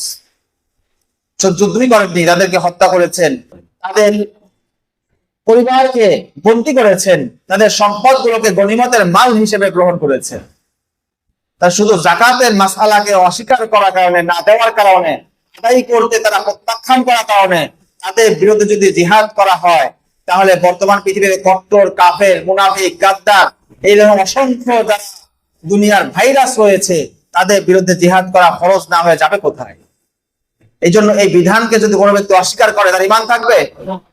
একটা বিধানকে যদি কোনো ব্যক্তি অস্বীকার করে, তাহলে তার ঈমান থাকে না। অথচ এই বিধান আল্লাহ তাআলা কোরআনের মধ্যে অসংখ্য আয়াতের মধ্যে এই বিধান এবং এটার ফজিলত বলেছেন। এই বিধানের ফজিলত কি? এই বিধানের ফজিলত রাসূলুল্লাহ সাল্লাল্লাহু আলাইহি ওয়াসাল্লাম বলেছেন, ইন্না ফিল জান্নাতি মিয়াতা দারাজাতিন, নিঃসন্দেহে জান্নাতের মধ্যে 100টি মর্তবা রয়েছে, 100টি পদ। 100টি কি রয়েছে? পদ রয়েছে, মর্যাদা রয়েছে। দুনিয়াতে যেরকম মন্ত্রী একটা পদ রয়েছে, এমপি একটা পদ, চেয়ারম্যান একটা পদ, পদ মানে মর্যাদা। তো জান্নাতের মধ্যে কি রয়েছে? 100টি মর্যাদা, 100টি লেভেল রয়েছে, স্তর রয়েছে। আল্লাহ তাআলা এই পদগুলোকে সৃষ্টি করেছেন, তৈরি করেছেন লিল মুজাহিদিনা ফি সাবিলিল্লাহ, আল্লাহ তাআলার রাস্তায় জিহাদকারীদের জন্য।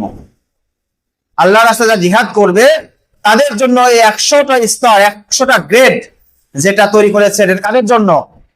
মাত্র আল্লাহ তাআলার রাস্তায় জিহাদকারীদের জন্য।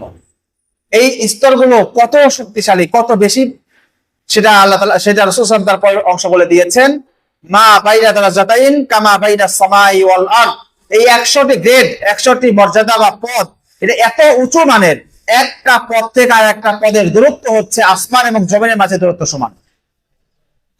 এরকম 100টা পদ যদি কোনো ব্যক্তি পেয়ে যায়, তার মান মর্যাদা, তার সম্মান জান্নাতে কি পরিমাণ হবে কল্পনা করা যায়? এটা হচ্ছে এটার ফজিলত। এটা যদি কোনো ব্যক্তি অস্বীকার করে, যদি কোনো ব্যক্তি জিহাদ না করে, যদি কোনো ব্যক্তি না করার পাশাপাশি যদি এরা অন্তরে যদি কামনা না করে, তাদের শাস্তি কি সেটা আল্লাহ রাসূল বলে দিয়েছেন। মান মাতা ওয়ালাম ইয়াগজু ওয়ালাম ইউহাদ্দিস নাফসু, যে ব্যক্তি মারা গিয়েছে অথচ সে জিহাদ করেনি, এমনকি তার অন্তরেও জিহাদের কথা কখনো আনে নাই। অন্তরে সে কি করে নাই? জিহাদের কথা সে তামান্না করে নাই, সে কখনো কল্পনা করে, সে কখনো আশা করেনি যে জিহাদ যদি হয়, যদি সুযোগ হয় তাহলে আমি কি করবো? আল্লাহর রাস্তায় জিহাদ করব। এরকম অন্তরের মধ্যে সে কি করে নাই? তামান্না, কামনা, এরকম করে কল্পনা, এমন করে বাসনা সে রাখেনি। তাহলে সে মাতা আলা শুবাতিন মিন নিফাক, সে একটা মুনাফিক অবস্থা মারা গেল। সে মুনাফিকের একটা অবস্থার উপর, মুনাফিকের একটা শাখার উপর সে মারা গেল। তাহলে আমরা কি মুনাফিকের জীবন চাই, মুনাফিকের মৃত্যু চাই, নাকি মুসলমানিত্বর মৃত্যু চাই? তাহলে মুসলমানিত্বর মৃত্যু যদি চাই, তাহলে আমাদের কি করতে হবে? হয় জিহাদ করতে হবে, নয়তো কমপক্ষে কি করতে হবে? এটার আশা রাখতে হবে, এটার তামান্না রাখতে হবে, এটার জন্য আমাদের অন্তরে আকাঙ্ক্ষা রাখতে হবে যে যখনই আমাদের সুযোগ হবে আমরা ইনশাআল্লাহ এটার জন্য সবাই প্রস্তুত আছি তো। এবার চলেন আমরা প্রতিরক্ষা নিয়ে কথা বলি। আমরা এটা প্রাসঙ্গিক কথা বললাম। এবার ইসলামী প্রতিরক্ষা ব্যবস্থা, ইসলামে যখন কোন জায়গায় ইসলাম প্রতিষ্ঠিত হয়ে যায়, যখন কোন ভূখণ্ডে ইসলাম এসে যায়, তখন সেই ভূখণ্ড আজীবন সেটা ইসলামী ভূখণ্ড হিসেবে বিবেচিত হয়। যেমন একটা মাসআলা আপনারা অনেকে শুনে থাকবেন, কোথাও যদি একবার মসজিদের জন্য জায়গা ওয়াকফ করা হয়ে যায়, সেই জায়গা কিয়ামত পর্যন্ত সেটা মসজিদ হিসাবেই বিবেচিত হবে। কোনো কারণে যদি ওই ভবন ধসে যায়, যদি ওই জায়গায় মানুষ যদি ওখান থেকে সরে যায়, এলাকা যদি বিরান হয়ে যায়, তাহলে ওই মসজিদের ওই জায়গা ঘেরাও করে রাখতে হবে, যেটা এখানে কোনো অনৈতিক কাজ, এখানে কোনো ব্যক্তি বাড়িঘর নির্মাণ, এখানে কোনো খেলাধুলা, এগুলো যে সুযোগ না পায়। মসজিদের বিধান কিয়ামত পর্যন্ত হয়ে যাবে, তার চাই তার উপর নির্মাণধীন কোনো বিল্ডিং বা কোনো ঘর বা কোনো ধরনের রুম থাকুক চাই না থাকুক, মানুষ নামাজ সেখানে পড়ুক চাই না পড়ুক, সেটা চাই পরিত্যক্ত স্থান হয়ে যাক না কেন, এটা একবার যদি মসজিদের জন্য ওয়াকফ হয়ে যায়, কিয়ামত পর্যন্ত সেটা কি থাকবে? মসজিদই থাকবে। অনুরূপ ভাবে কোন ভূখণ্ড যদি একবার মুসলমানরা বিজয় করে ফেলে, কোন ভূখণ্ড যদি একবার মুসলমানদের হাতে চলে আসে, তাহলে সেটা কিয়ামত পর্যন্ত মুসলমানদের ভূখণ্ড হিসাবেই কি হবে? বিবেচিত হবে। যেটা একবার আল্লাহর জমিন বলে স্বীকৃতি পেয়ে গিয়েছে, সেটা কখনো শয়তানের জমিন হিসাবে এটাকে আমরা কি করতে পারবো না? মেনে নিতে পারবো না, স্বীকার করতে পারবো না। আপনি কি জানেন বাংলাদেশ একসময় মুসলমানদের ভূখণ্ড ছিল, ইসলামী ভূখণ্ড ছিল। এই দেশ একসময় ছিল মুশরিক মূর্তি পূজারীদের দেশ ছিল। কিন্তু এই দেশে যখন ইসলাম এসেছে, ইসলাম কি এসেছিল জাদু বলে? ইসলাম কি এসেছিল দাওয়াতের মাধ্যমে নাকি তলোয়ারের মাধ্যমে? ইখতিয়ার উদ্দিন মোহাম্মদ মুফতিয়াকির নাম শুনেছেন কিনা? শাহজালাল নাম শুনেছেন কিনা? এরা সবাই সুফি বুজুর্গ ছিল, তাই তো? নাকি হাতে তলোয়ার ছিল? এগুলো তো আমাদের দেশে বলা যায় না এখন। শাহজালালের মাজারে যেতে পারবেন, বিভিন্ন মান্যত করতে পারবেন। শাহজালালের ইতিহাস যদি শোনেন তাহলে তো বলবেন শাহজালাল তো জঙ্গি ছিল। ইতিহাস তো আপনাদেরকে শোনানো হবে না, আপনারা তো শুনবেন না। তিতুমিরের নাম শুনেছেন কিনা? তিতুমিরে সবাই গর্ব করে, বাংলার তিতুমির, বাঁশের কেল্লা। তিতুমির কি করেছিলেন জানেন? জিহাদ করেছিলেন। আজকের যুগের যে সংজ্ঞা, আজকের যুগে আমেরিকার যে স্ট্যান্ডার্ড, সেই অনুযায়ী ওরে জঙ্গি। হাজী শরীয়তুল্লাহ নাম শুনেছেন তো? হাজী শরীয়তুল্লাহ কিন্তু একই অবস্থা। কার নাম বলবেন? এই জন্য বাংলাদেশে আমরা যারা মুসলমান, আমরা যারা আমাদেরকে মুসলমানের যে পরিচয় দিতে পারছি, এটার পিছনে আমাদের পূর্বপুরুষ যারা এসেছিলেন, আরব থেকে এসেছিলেন, অনেক জায়গা থেকে এসেছিলেন, তারা এই অঞ্চলে জিহাদ করে এই অঞ্চলকে বিজয় করেছিলেন। এই জন্য এই দেশ এটা মুসলমানদের দেশ, এটা কোনো সেকুলারদের দেশ না, এটা কোনো কাফেরদের দেশ না। এই জন্য মুসলমানদের এই ভূখণ্ড, এটা এখানে ইসলামী শরিয়াত চলবে নাকি এখানে শয়তানি শাসন চলবে? তাহলে ইসলামী ভূখণ্ড যদি কখনো বেদখল হয়ে যায়, ইসলামী ভূখণ্ড যদি মুসলমানদের হাত থেকে শাসন ক্ষমতা চলে যায়, তাহলে সকল মুসলমানদের জন্য ফরজ হয়ে যাবে সেই ভূখণ্ডকে সেকুলারদের হাত থেকে, তাগুতদের হাত থেকে, অমুসলিমদের হাত থেকে, কাফেরদের হাত থেকে, মুরতাদদের হাত থেকে রক্ষা করা। এটা প্রত্যেক মুসলমানের জন্য ফরজ। মুসলমানদের উপর যদি অ্যাটাক হয়, মুসলমানদের উপর যদি আক্রমণ হয়, মুসলমানদের উপর যদি কেউ জুলুম করে, তাহলে সেই মুসলমানদেরকে সেটাকে প্রতিহত করা, সেটাকে প্রতিবাদ করা এবং তাদেরকে আক্রমণকে প্রতিহত করা তাদের জন্য ফরজ হয়ে যায়। ইমাম জাসসাস রাহিমাহুল্লাহ বলেছেন, কোন ভূখণ্ডে যখন কাফেররা আক্রমণ করবে, কোন ভূখণ্ডে যখন কাফেররা দখল করে নেবে, তখন ওই ভূখণ্ডের, ওই এলাকার, ওই দেশের সকল মুসলমানের উপর জিহাদ ফরজে আইন হয়ে যায়। কি হয়ে যায়? একে বলেছেন ইমাম জাসসাস রাহিমাহুল্লাহ তাআলা। আজ থেকে হাজারো বছর পূর্বে উনি আমাদের ইসলামী ইতিহাসের, আমাদের ইসলামী অঙ্গনের অনেক বড় একজন ইমাম, অনেক বড় একজন ফকিহ, অনেক বড় একজন মুফাসসির। তিনি বলেছেন যে কোনো ভূখণ্ডে যখন কাফেরদের কর্তৃক আক্রমণের শিকার হবে, কোনো ভূখণ্ডে যখন মুসলমানদের উপরে যখন কাফেররা আক্রমণ করবে, তখন ওই ভূখণ্ডের সকল মুসলমানের উপর জিহাদ করা কি হয়ে যায়? ফরজে আইন হয়ে যায়। তিনি একথা বলেছেন। এটা এমন একটা মাসআলা, যেই মাসআলায় কোনো আলেমের দ্বিমত নেই। কিভাবে বা দ্বিমত থাকবে যে কোনো মুসলমানের উপর অ্যাটাক হয়েছে আর আমরা ফতোয়া দেব মুসলমান ঘরে হাতে চুড়ি দিয়ে, কানে দুল দিয়ে তোমরা ঘরে মহিলাদের মধ্যে বসে থাকো, এই ফতোয়া আমরা কিভাবে দেই? এই ফতোয়া তো দেওয়ার সুযোগ নেই। কোনো মুসলমান যখন আক্রমণের লক্ষ্যবস্তু হয়েছে, যখন আক্রমণের শিকার হয়েছে, তাহলে সে নিজে প্রতিহত করবে এবং অন্যরাও তার সাহায্য করবে। এমনকি যদি কোনো এলাকায় আক্রমণ হয় এবং সেই এলাকার লোকেরা যদি সেই আক্রমণকে প্রতিহত করতে সক্ষম না হয়, তাহলে পার্শ্ববর্তী এলাকার লোকদের উপর সেই আক্রমণের প্রতিহত করার জন্য ওই এলাকার মুসলমানদেরকে সাহায্য করা তাদের জন্য ফরজ হয়ে যায়। যদি পার্শ্ববর্তী এলাকার লোকেরা সাহায্য করতে অক্ষম হয়, তাহলে তার পরবর্তী যে পার্শ্ববর্তী এলাকা আছে তাদের উপর ফরজ হয়ে যায়। এইভাবে আস্তে আস্তে পুরা দুনিয়ার সবার উপর ফরজ হয়ে যায়। ইমাম আল্লামা ইবনু আবিদিন শামী রাহিমাহুল্লাহ তাআলা, ইনিও বড় একজন ফকিহ, সিরিয়ার বড় একজন ফকিহ। আজ 200 বছর আগে তিনি ফতোয়া শামীর নাম শুনেছেন অনেকে। ফতোয়া শামীর মধ্যে তিনি লিখে দিয়েছেন যে পৃথিবীর কোনো একটা ভূখণ্ডে, আমার নিজ এলাকায় না, পৃথিবীর যে কোনো একটা এলাকায় যদি কোনো কাফের আক্রমণ করে, এলাকা দখল করে না, মুসলমানদের উপর জুলুম করে আক্রমণ করে, তাহলে সেই এলাকার উপরে জিহাদ যেমন ফরজ হয়ে যাবে, তারা যদি সেটা প্রতিহত না করে, ইচ্ছায় বা অনিচ্ছায়, অক্ষমতা থাকার কারণে অথবা সক্ষমতা থাকা সত্ত্বেও অথবা উদাসীনতার কারণে, যে কোনো কারণে যদি তারা প্রতিহত না করে, তাহলে আস্তে আস্তে পুরা পৃথিবীর প্রতিটা কোনায় কোনায় থাকা সকল মুসলমানের উপর, নারী পুরুষ ছোট বড় গোলাম বাদী দাসী সবার উপর এই জিহাদটা ফরজে আইন হয়ে যায়। এই ফতোয়াগুলো কিন্তু স্পষ্ট কিতাবে লেখা আছে, কিন্তু বাংলা কোনো কিতাবে পাবেন না। যার কারণে বাঙালি মুসলমানদেরকে এই সকল মাসআলা জানানো হয় না, বলা হয় না, যার কারণে আমাদের মধ্যে সেই আবেগ, সেই জজবাটাও তৈরি হয় না। এগুলো কিন্তু সুস্পষ্ট ফতোয়া, এগুলো আরবিতে ক্লিয়ার, একবার স্পষ্ট ভাবে কিতাবে লেখা আছে। এটাও বলা আছে, যদি ওই কোনো ব্যক্তি তাদেরকে প্রতিহত না করে এবং অন্যরা যদি তাদের সাহায্য এগিয়ে নিয়ে আসে, তাহলে প্রত্যেক ব্যক্তি ফরজে আইন তরক করার যে গুনাহ, সেই গুনাহে তারা কি হবে? গুনাহগার হবে।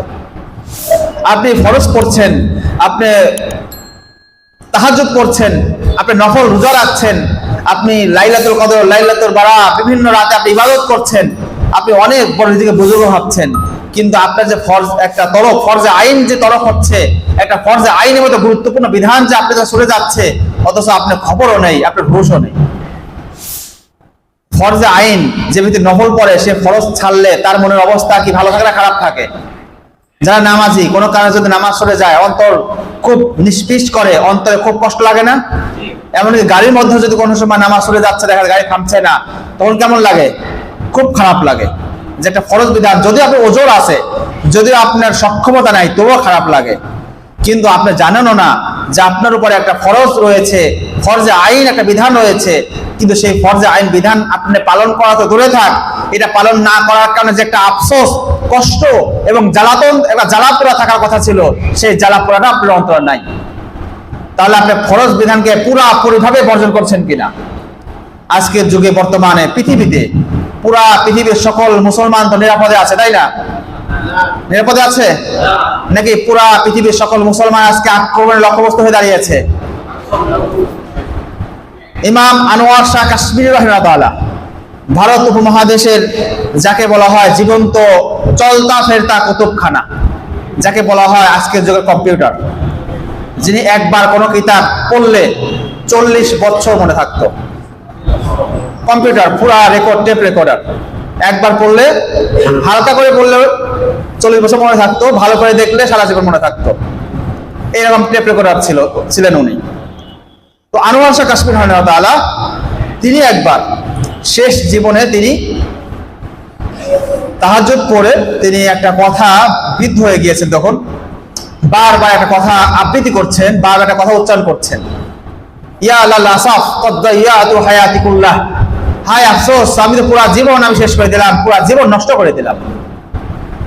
তো মুফতি শফি রাহিমাহুল্লাহ, পাকিস্তানের মুফতি তাকি উসমানের পিতা মুফতি শফি রাহিমাহুল্লাহ, তিনি তখন ওনার খাদেম ছিলেন, দারুল দেওবন্দ মাদ্রাসার তিনি তখন পড়তেন বা খাদেম ছিলেন, পড়তেন বা পড়াতেন। তো তিনি তখন আনোয়ার শাহ কাশ্মীরি রাহিমাহুল্লাহ এই হুজরায় তার কামরায় এসে দেখলেন যে তিনি জায়নামাজে বসে এই কথাটা বারবার বলছেন। তখন মুফতি শফি রাহিমাহুল্লাহ বললেন যে আপনি তো সারা জীবন কোরআন সুন্নাহর দর্স তাদরিস, শিক্ষাদান, মানুষকে সুন্দর সুন্দর কথা এগুলোই করলেন, এত কোরআন সুন্নাহ ব্যাখ্যা করলেন, কোরআন সুন্নাহ খেদমত করলেন, তাহলে এটা কি দ্বীনের খেদমত না? তখন তিনি একটা কথা বলেছিলেন, যেই কথা আমাদের দেওবন্দি, আমাদের দেশের আলেম ওলামা, আমাদের দেশের মাদ্রাসার ছাত্র সবাই এই কথাটা কান খুলে শুনে রাখা উচিত। তিনি বলেছিলেন যে আল ইসলামু মাহজুমুন আলাইহি ফি জামিল আলাম ফি আনহাইল আলাম, যে ইসলাম আজকে পুরা পৃথিবীতে আক্রমণের লক্ষ্যবস্তু হয়ে দাঁড়িয়েছে। ও নাহনু ফি তাঈদি আবি হানিফা ওয়া রাদ্দি শাফিঈ, আর আমরা এখানে বসে হানাফি মাযহাবের পক্ষে আমরা দলিল পেশ করছি, শাফি মাযহাবের বিভিন্ন দলিলগুলোকে খণ্ডন করছি, অথচ এই সময় আমাদের দায়িত্ব ছিল ঈমান আর কুফরের বাউন্ডারিকে আলাদা করে ঈমানের পক্ষ নিয়ে সকল কুফরি শক্তির বিরুদ্ধে লড়াই করা। কিন্তু আমরা আমাদের মাযহাব নিয়ে, আমাদের ছোট ছোট আকীদার ইখতিলাফ নিয়ে, ছোট ছোট ফিকহের ইখতিলাফ নিয়ে, তারাবি নিয়ে, আমিন জোরে বলা নিয়ে, রফুল ইয়াদাইন নিয়ে, এইগুলো নিয়ে আমরা ব্যতিব্যস্ত ছিলাম। তুমি বলো এটা জীবন নষ্ট ছাড়া আর কি বলে? তো তিনি শেষ জীবনে এসে এই উপলব্ধি করেছিলেন আজকের যুগে এই ছোটখাটো ইখতিলাফ, উম্মার মাঝে ছোটখাটো যে আকীদা, মাযহাব, এই ফিকহি যে ইখতিলাফ, এই ইখতিলাফের মধ্যে সময় দেওয়া, এইগুলো নিয়ে বাড়াবাড়ি করা, এইগুলো সারাদিন ঝগড়া বিবাদ করা, এটা হচ্ছে জীবনকে নষ্ট করার নামান্তর। কিন্তু তাদের অনুসারী হয়েও আমরা আজকে সেই একই কাজ, একই ভুল করে যাচ্ছি। আমাদের দায়িত্ব ছিল আজকের যুগে আমাদের শুধুমাত্র দুইটা জিনিস চিনা, একটা হচ্ছে ফুসতাতুল ঈমান, ঈমানের তাবু, মুমিন যারা ঈমানের অধিকারী তাদেরকে নিজেদের আপন ভাবা, আর একটা হলো ফুসতাতুল নিফাক বা ফুসতাতুল কুফর, যারা কাফেরের তাবুতে, কুফরের তাবুতে আছে, যারা নিফাকের তাবুতে আছে, যারা কাফের সম্প্রদায়, তারা আর এক দল। মুসলমান সে মাযহাবি হোক, সে শাফি হোক, হানাফি হোক, দেওবন্দি হোক, আলিয়া হোক, সে বিভিন্ন অন্য কোনো ঘরানার হোক, যেই দলেরই হোক না কেন, সে তো কালিমায়ে শাহাদা পাঠ করেছে। কাফেররা কি আক্রমণ করার সময় এই কথা কখনো জিজ্ঞেস করে যে তুমি সালাফি না তুমি হানাফি?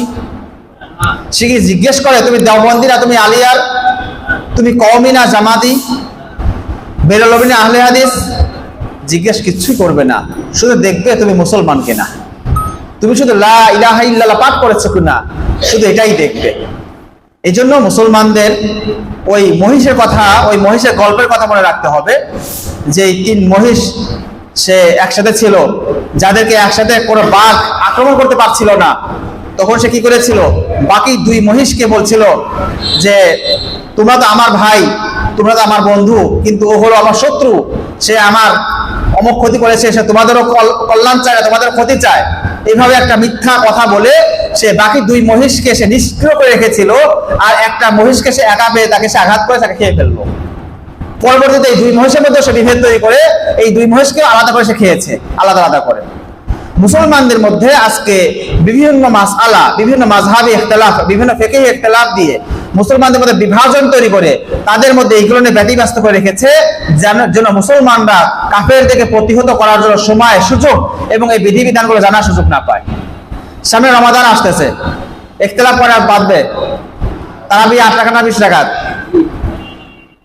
তারপর আপনার যে সদকায়ে ফিতর, সদকায়ে ফিতর এটা চাল দিয়ে দিবেন না গম দিয়ে দিবেন, আধা সা না 1 সা, তারপর ঈদের নামাজ 6 তাকবীর নাকি 12 তাকবীর, শুরু হয়ে যাবে কিন্তু ইখতিলাফ। এই ইখতিলাফগুলো থেকে বেঁচে থাকেন।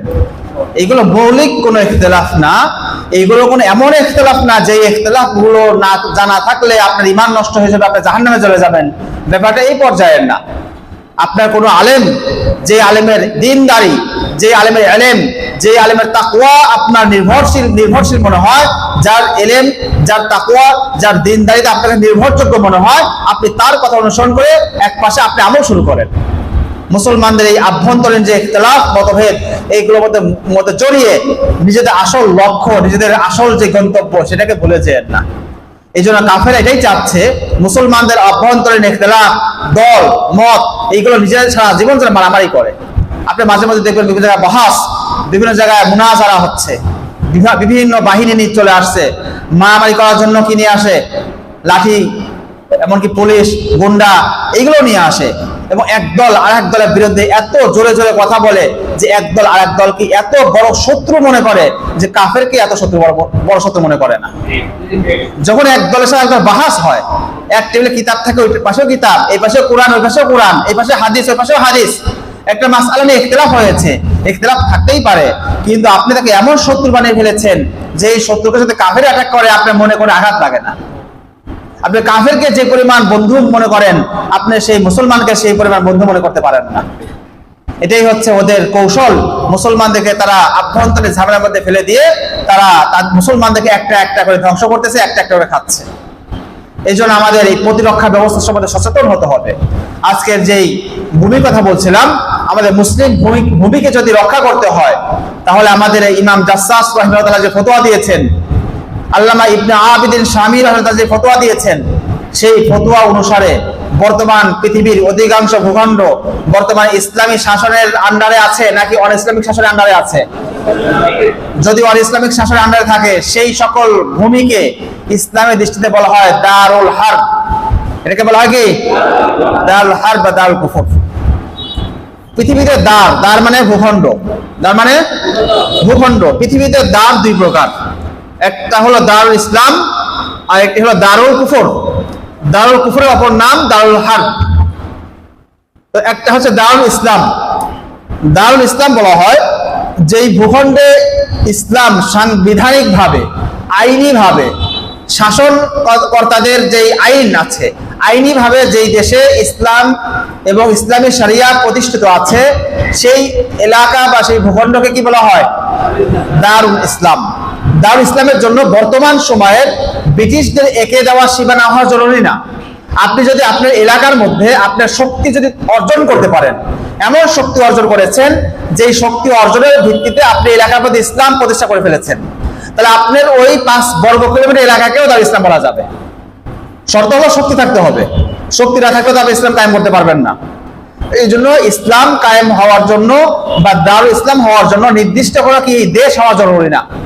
যে কোনো এলাকার মধ্যে, এমনকি আপনি যদি ছোট্ট একটা বাড়ির মধ্যে যদি আপনি ইসলাম কায়েম করতে পারেন, এটাও এক প্রকারের দারুল ইসলাম।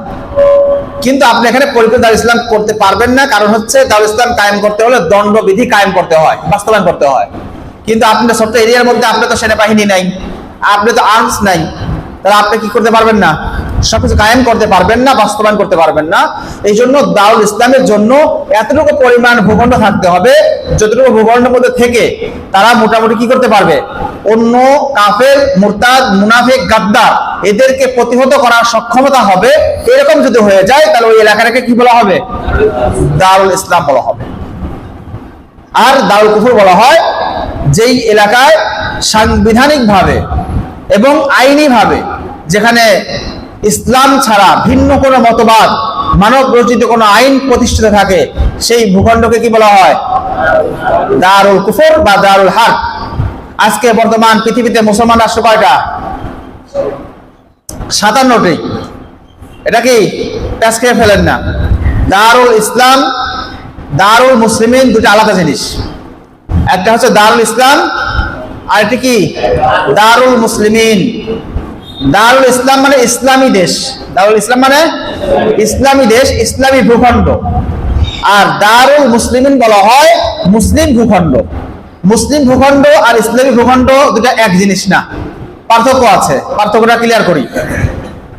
ইসলামী ভূখণ্ড বলা হয় যেখানে ইসলাম এত শক্তিশালী, ইসলাম সাংবিধানিক ভাবে, আইনি ভাবে, বিচারিক ভাবে ইসলামী পুরা দেশে কার্যকর থাকবে, এবং ওই ভূখণ্ডের নাগরিকরা চাই মুসলিম হোক চাই কাফের হোক সেটা দেখার বিষয় না, দেখতে হবে শক্তি কার হাতে।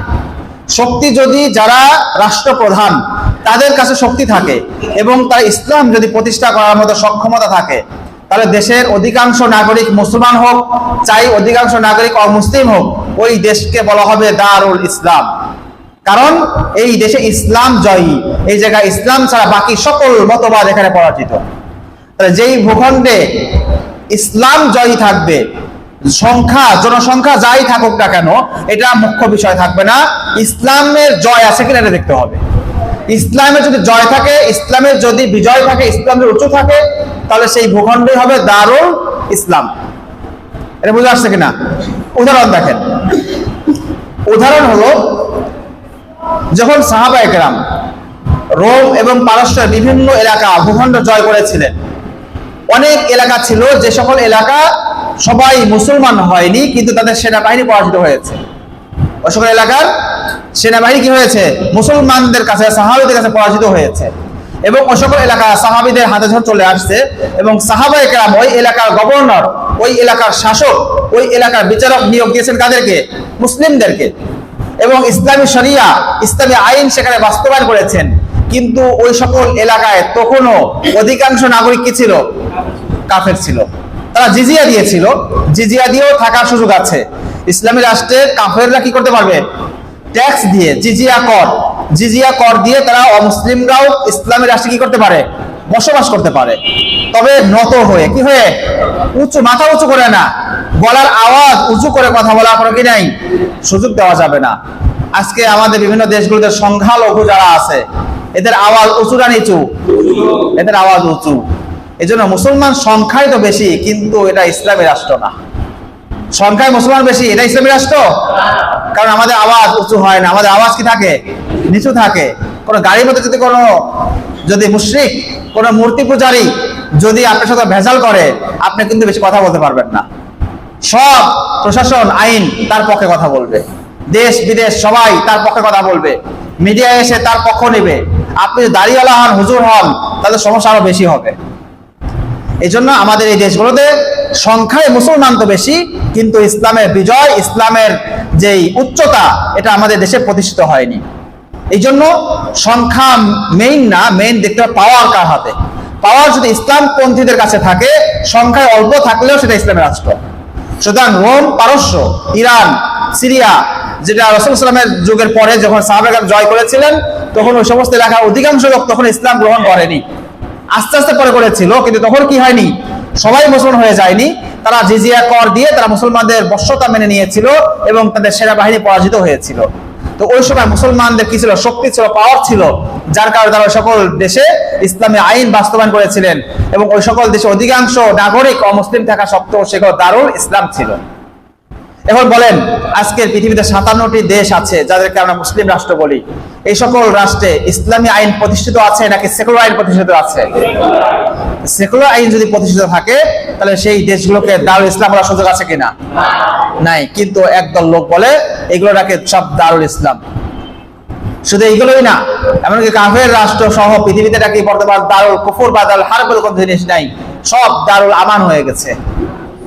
এত আমান হয়ে গেছে যে আমাদের নিরাপত্তার কারণে আমরা সবাই দরজা জানালা খুলে ঘুমাই রাতে। এমন আমান এসে গেছে না, যেখানে গাড়িতে নিরাপত্তা নাই, ঘরে নিরাপত্তা নাই, অফিসে নিরাপত্তা নাই, রাস্তায় নিরাপত্তা নাই, আমাদের মেয়েদের ইজ্জতে কোনো নিরাপত্তা নেই, সকল ধরনের অনিরাপত্তা যেখানে ভরপুর, আর সেটাকে বলা হচ্ছে দারুল আমান, নিরাপত্তার দেশ।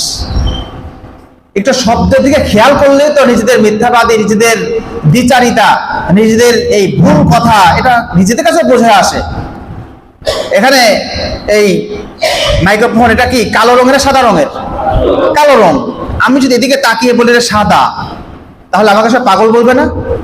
সবাই বলবে একবার তাকাবেন তো, একবার চোখ খুলে তাকান যে এটা কোন রং। এটা কালো রং। টেবিলের পর্দাটা কোন রং? সাদা। আমি যদি অন্যদিকে তাকিয়ে বলি এটা কালো, আমাকে বলবে তুমি পাগল হয়ে গিয়েছো, এদিকে তাকাও, চোখ খোলো, চোখ খুলে দেখো সাদা। তো ভাই দারুল আমান শব্দের অর্থটাকে আপনি খেয়াল করবেন না? যেখানে নিরাপত্তা আছে সেটা হলো দারুল আমান। সেই দারুল আমানের সংজ্ঞা কি সেটা ফিকহ কিতাবে আছে। দারুল আমান কাকে বলে সেটা সংজ্ঞা আছে। দারুল আমান হচ্ছে যারা মুসলমানদের সঙ্গে যা চুক্তি করে, মুসলমানের নিরাপত্তা থাকে, মুসলমানের জান মালের সকল নিরাপত্তা যেখানে থাকে, সেটা হচ্ছে দারুল আমান।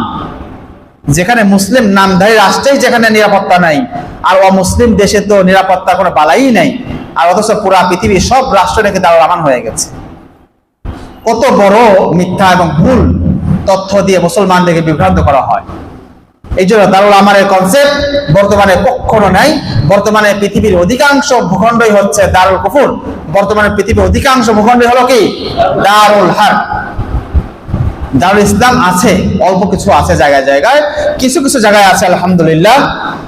অল্প কিছু জায়গায় আল্লাহ তাআলা কিছু বান্দা, ইবাদুর রহমান, রহমানের কিছু প্রিয় বান্দা, তারা কি করেছে?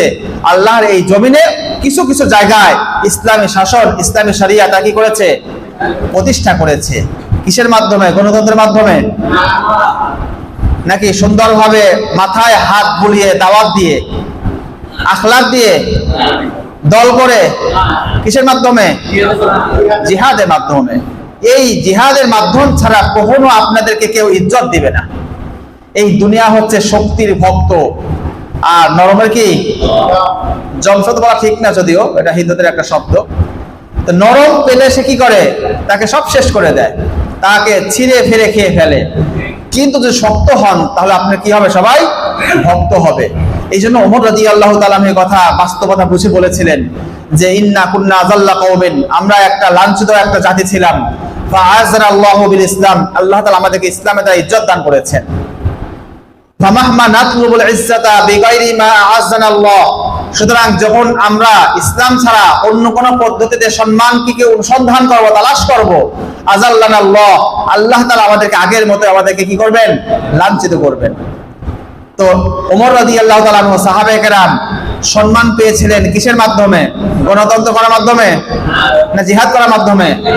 জিহাদ করার মাধ্যমে। যখন পুরা পৃথিবী তার হাতে চলে আসছে, তখন পুরা পৃথিবীর সুপার পাওয়াররা ওমরের নাম শুনলেই থর থর করে কেঁপে উঠেছে।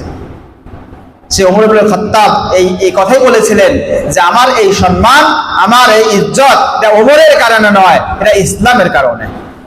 আর আমরা সেই ইসলামকে পরিত্যাগ করে, ইসলামকে বাদ দিয়ে আমরা ইসলাম প্রতিষ্ঠা করতে চাচ্ছি কাদের কৌশলে বলেন তো? ইসলামের শত্রুদের কৌশলে। আরে ভাই, একটা বোকা যে সেনাবাহিনী, একটা সবচেয়ে গর্ধব যে দল, সেটাও তো বোঝে যে তাকে যদি কোনো শত্রু বলে যে ভাই তোমরা এইভাবে যুদ্ধ করো, এইভাবে লড়াই করো, এইভাবে আগাও, তাহলে তোমরা বিজয়ী হবে। একটা গর্ধব একটা দলও তো বুঝবে যে শত্রুর এই কৌশল, শত্রুর এই পদ্ধতিতে যদি আমি যুদ্ধ করি, লড়াই করি, তাহলে আমার পরাজয় নিশ্চিত। কিন্তু যেই গণতন্ত্রের প্রতিষ্ঠাই হয়েছে ইসলামের বিরুদ্ধে, যেই সেকুলারিজমের প্রতিষ্ঠা হয়েছে ইসলামের বিপরীতে, সেই সেকুলারিজম আর গণতন্ত্র দিয়ে আমাদের একদল হুজুররা বলে এটা দিয়ে নাকি আবার ইসলাম কায়েম করবে। আরে ভাই, গিলাস নাপাকিত হয়েছে পেশাবের দ্বারা, সেই পেশাব দ্বারা আবার পেশাব কিভাবে দূর করবে? আপনার পাত্র নাপাকি হয়েছে পায়খানার দ্বারা, সেই পায়খানাকে কিভাবে আবার পেশাব পবিত্র করবে? তো ইসলামকে এবং পুরা পৃথিবীতে থেকে ইসলামী খেলাফাকে দূর করেছে হচ্ছে সেকুলারিজম এবং ডেমোক্রেসির মাধ্যমে। আর আপনি সেই মাধ্যম দিয়েই কি করতে যাচ্ছেন? ইসলামকে ফিরিয়ে আনতে যাচ্ছেন। শত্রুর দেখানো পথে কখনো গন্তব্যে পৌঁছানো যায়? কিন্তু উম্মাহ এই জিনিস বারবার একই ভুল করছে। এগুলো তো কোরআন সুন্নাহর দরকার হয় না, স্বাভাবিক বেসিক নলেজ থাকলে তো বুঝে আসে। শত্রু আপনাকে যেই পথ দেখাবে, শত্রু আপনাকে যেই পথে চলতে বলবে, আপনি বুদ্ধিমান হলে সেই পথে না উল্টা করে চলবেন। আপনার সামনে দুটা পথ রয়েছে, আপনি শত্রুকে জিজ্ঞেস করছেন, ভাই আমি অমুক গন্তব্যে যেতে চাই, কোন পথ? সে দেখে দিল এই পথ। আপনি বুদ্ধিমান হলে আপনি ভিন্ন পথ ধরবেন। তো ওরা আমাদেরকে শেখাচ্ছে যে ভাই তোমরা নামাজ পড়ো, রোজা রাখো, কিন্তু ইসলাম কায়েম করতে সব করো, সমস্যা নাই, গণতন্ত্রের মাধ্যমে করো। ওরা জানে এই গণতন্ত্রের মাধ্যমে কোনো দিন আপনি ইসলাম প্রতিষ্ঠা করার গন্তব্যে বা লক্ষ্যে কোনোদিন পৌঁছতে পারবেন না। এই জন্য ওরা আপনাকে এমন গাড়িতে উঠিয়ে দিয়েছে যে এই গাড়িতে যত দিন চলতে থাকবেন, এই গাড়ি আপনার উল্টা দিকে চলতে থাকবে। আপনি যাবেন এখান থেকে ঢাকায়, আর আপনি ট্রেনে উঠেছেন নোয়াখালীর ট্রেনে। যত দেরি হবে তত ঢাকায় পৌঁছতে তত কি হবে? দেরি হবে। যত আপনার দেরিতে বুঝবেন যে আমাকে ভুল ট্রেনে উঠানো হয়েছে, আপনার ঢাকায় পৌঁছতে তত কি হবে? লেট হবে। আপনি ভুল বোঝার সাথে সাথে নেমে যান। আপনি ইসলাম বিরোধীদের পন্থাকে পরিত্যাগ করে ইসলামের যে পথ, ইসলামের যে রাস্তা, যেই রাস্তা কোরআন বলেছে, যেই রাস্তা হাদিস বলছে, যেই রাস্তা রাসূলুল্লাহ সাল্লাল্লাহু আলাইহি ওয়াসাল্লাম অবলম্বন করেছেন, যেই রাস্তা সাহাবায়ে কেরাম অনুসরণ করেছেন, আপনি সেই পথ এবং সেই পন্থা অনুসরণ করেন। বিজয় আমাদের মুহূর্তের ব্যাপার মাত্র। বিজয় হওয়া বেশি কঠিন না। আপনি শুধু মুমিন হন, আপনি প্রকৃত অর্থে ঈমানদার হন, আপনি একটা তাওহীদবাদী, তাওহীদপন্থী, বিশুদ্ধ তাওহীদবাদী একটা দল গড়ে তোলেন, ইনশাআল্লাহ বিজয় সময়ের ব্যাপার। আমেরিকার যে পাওয়ার, আমেরিকার যে শক্তি, এটার তুলনায় আফগানিদের শক্তি কতটুকু ছিল বলেন তো? 100 ভাগের 1 ভাগ ছিল না, আরো কম। কিন্তু সর্বশেষ বিজয় কে হয়েছে? আল্লাহর বান্দারাই বিজয় হয়েছে। আমেরিকার সুপার পাওয়ারের শক্তি, আমেরিকার এত ট্রিলিয়ন ট্রিলিয়ন ডলারের বাজেট তাকে পরাজয়ের হাত থেকে রক্ষা করতে পারেনি। শুধু মুমিন হন ভাই। আজকের যুগেও তো আল্লাহ তাআলা আমাদেরকে আল্লাহ নিদর্শন দেখাচ্ছেন। এমন না যে আমি বদর, উহুদের, খন্দকের কাহিনী বলছি, আপনি বলবেন যে হুজুর আপনি 1400 বছর আগে ইতিহাস বলছেন, আজকের যুগে ইতিহাস তো বুঝবেন না। আজকের যুগে আমেরিকা প্লেন দেখেন নাই, আজকের যুগে রাডার দেখেন নাই, আজকের যুগে ওদের কম্পিউটার দেখেন নাই, আজকের যুগে ওদের সাথে যুদ্ধ করা সম্ভব না। এই কথা বলতে পারে কিনা কেউ? আল্লাহ তাআলা জবাব দেখিয়েছেন কিনা আমাদেরকে? আর কোনো ওজোর, আর কোনো অভিযোগ, আর কোনো আপত্তি করার কোনো সুযোগ আছে কি? আমাদের বলতে পারবেন যে না আজকের যুগে আমেরিকার প্রযুক্তির সামনে সেই কাফেরদের, সেই মক্কার মুশরিকদের প্রযুক্তি তার একরকম না? কোনো ওজোর আছে? আমেরিকার সকল প্রযুক্তি ব্যবহার করেছিল কিনা? পেরেছে? আজকের যুগেও পারবে না ইনশাআল্লাহ, যদি মুমিন হয়ে থাকেন। এই জন্য আমাদের জন্য কি করতে হবে? আমাদের পুরা পৃথিবীতে মুসলিম ভূখণ্ড যেগুলো দারুল ইসলাম ছিল, আজকে এগুলো সব কি হয়ে গেছে? দারুল হার্ব এবং দারুল কুফর হয়ে গিয়েছে। আরেকটা কথা বলছিলাম, দারুল ইসলাম আর দারুল মুসলিমিন, এই পার্থক্যটা খেয়াল রাখবেন। দারুল মুসলিমিন বলা হয় যেই ভূখণ্ডে মুসলমানরা বসবাস করে, যে ভূখণ্ডে কি থাকে? মুসলমানরা বসবাস করে, সেটাকে বলা হয় দারুল মুসলিমিন। মুসলমানদের দেশ, মুসলিম দেশ। মুসলিম দেশ বলতে কোনো সমস্যা নাই। অনেকে আবার এটাও অতিরিক্ত মানে কড়াকড়ি করে, কঠোরতা করে যে মুসলিম দেশ বলা যাবে না, এটা ভুল কথা। মুসলমান দেশ বলা যাবে। আমাদের যে 57টি মুসলিম দেশ বলা হয় এটা ঠিক আছে, কিন্তু ইসলামী দেশ বলা যাবে না। কি বলা যাবে না? ইসলামী দেশ মানেই হচ্ছে যেখানে আইনগতভাবে ইসলাম আছে। আর মুসলিম দেশ বলতে কি বোঝায়? জনসংখ্যা যেখানে মুসলমান, অধিকাংশ জনসংখ্যা কি মুসলমান, সেটা হচ্ছে মুসলমানদের দেশ। এখানে আইন ইসলামী আইন নাকি অন ইসলামিক আইন সেটা দেখার বিষয় নয়। এই জন্য দারুল মুসলিমিন আমাদের দেশ, কিন্তু দারুল ইসলাম নয়। এটা বুঝে আসছে তো? তাহলে মাসআলা হলো যে দারুল ইসলাম যদি দারুল হার্ব হয়ে যায়, দারুল ইসলাম যদি কাফেররা দখল করে নেয়, তাহলে সেই ভূখণ্ডকে উদ্ধার করা, সেই ভূখণ্ডকে কাফেরদের হাত থেকে ফিরে আনা মুসলমানদের জন্য কি ফরজ, ফরজে আইন। আজকের বর্তমান পৃথিবীতে মুসলমানদের এই দারুল ইসলাম যে ভূখণ্ডগুলো ছিল, এগুলো সব বর্তমান কাদের হাতে?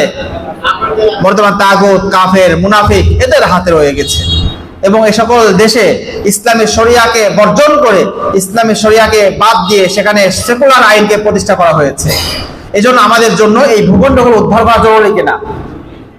জিহাদ করা ফরজে আইন হয় 4টা কারণে।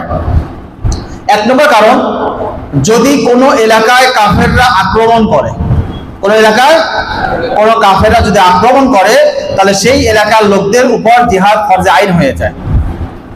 অনুরূপভাবে যদি কাফেররা কোনো মুসলিম ভূখণ্ডকে দখল করে, তাহলে ওই এলাকার আশপাশে যারা আছে তাদের উপরে ওই ভূখণ্ডকে উদ্ধার করা কি হয়ে যায়, ফরজ হয়ে যায়। 3 নম্বর, যদি খলিফা, ইমাম, আমিরুল মুসলিমিন তিনি যদি আদেশ করেন যে সবাইকে জিহাদে যেতে হবে, শত্রুদের মোকাবেলা করতে হবে, তাহলে পুরা এলাকা বা পুরা দেশের সবার জন্য কি হয়ে যায়, জিহাদ ফরজে আইন হয়ে যায়। 4 নম্বর, যখন মুসলমানরা শত্রুর মুখোমুখি হয়ে যায়, তখন ওই মুখোমুখি অবস্থান থেকে ফিরে আসা ওই বাহিনীর জন্য জায়েজ নয়। যদিও আগে জিহাদ ফরজ ছিল না, মনে করেন ফরজে কিফায়া ছিল। একটা এলাকার 10,000 লোক থেকে 1,000 লোক তারা কি গিয়েছে, সীমান্তে যুদ্ধ করতে গিয়েছে। সীমান্তে যুদ্ধ করতে যাওয়ার পর যখন মুখোমুখি হয়েছে, তখন সে ভয় পেয়ে গেছে। এই ভয় পেয়ে গেলে এখন আর আপনার ফিরে আসা কি হবে না, জায়েজ হবে না। যারা যুদ্ধে মুখোমুখি হয়ে গেছে, তখন তার জন্য জিহাদ ফরজে আইন হয়ে গেছে। আপনি এতক্ষণ পর্যন্ত জিহাদ ফরজে আইন ছিল না যতক্ষণ পর্যন্ত আপনি এলাকায় ছিলেন, কিন্তু এলাকা থেকে যখন যুদ্ধের জন্য বের হয়ে গিয়েছেন, যখন শত্রুর মুখোমুখি হয়ে গেছেন, তখন আর আপনার ফিরে আসা আপনার জন্য জায়েজ হবে না, আপনাকে যুদ্ধ করতেই হবে। তাহলে 4 অবস্থায় কি হয়, জিহাদ ফরজে আইন হয়। একটা হচ্ছে যদি শত্রু কোনো মুসলমানদের উপর জুলুম করে, কোনো মুসলমানদেরকে বন্দী করে, মুসলমানদেরকে কি করে, নির্যাতন করে, তাহলে কি করতে হবে, ওই কাফেরদেরকে প্রতিহত করা, তাদের বিরুদ্ধে যুদ্ধ করা, জিহাদ করা কি হয়ে যাবে, ফরজ হয়ে যাবে। মুসলমানদের উপর অ্যাটাক, জুলুম অথবা বন্দিত্ব। 2 নম্বর, যদি কোনো মুসলিম ভূখণ্ডকে কি করে, দখল করে, কোনো মুসলিম ভূখণ্ডকে যদি দখল করে, তাহলে মুসলমানদের জন্য জিহাদ করে সেই ভূখণ্ডকে উদ্ধার করাটা ফরজ হয়ে যাবে।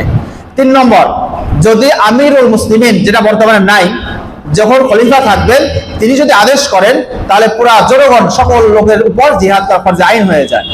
আর 4 নম্বর হলো, যখন শত্রু মুখোমুখি হবে, তখন যারা ওই ময়দানে উপস্থিত থাকবে তাদের সবার উপর একটা জিহাদ ফরজে আইন হয়ে যাবে।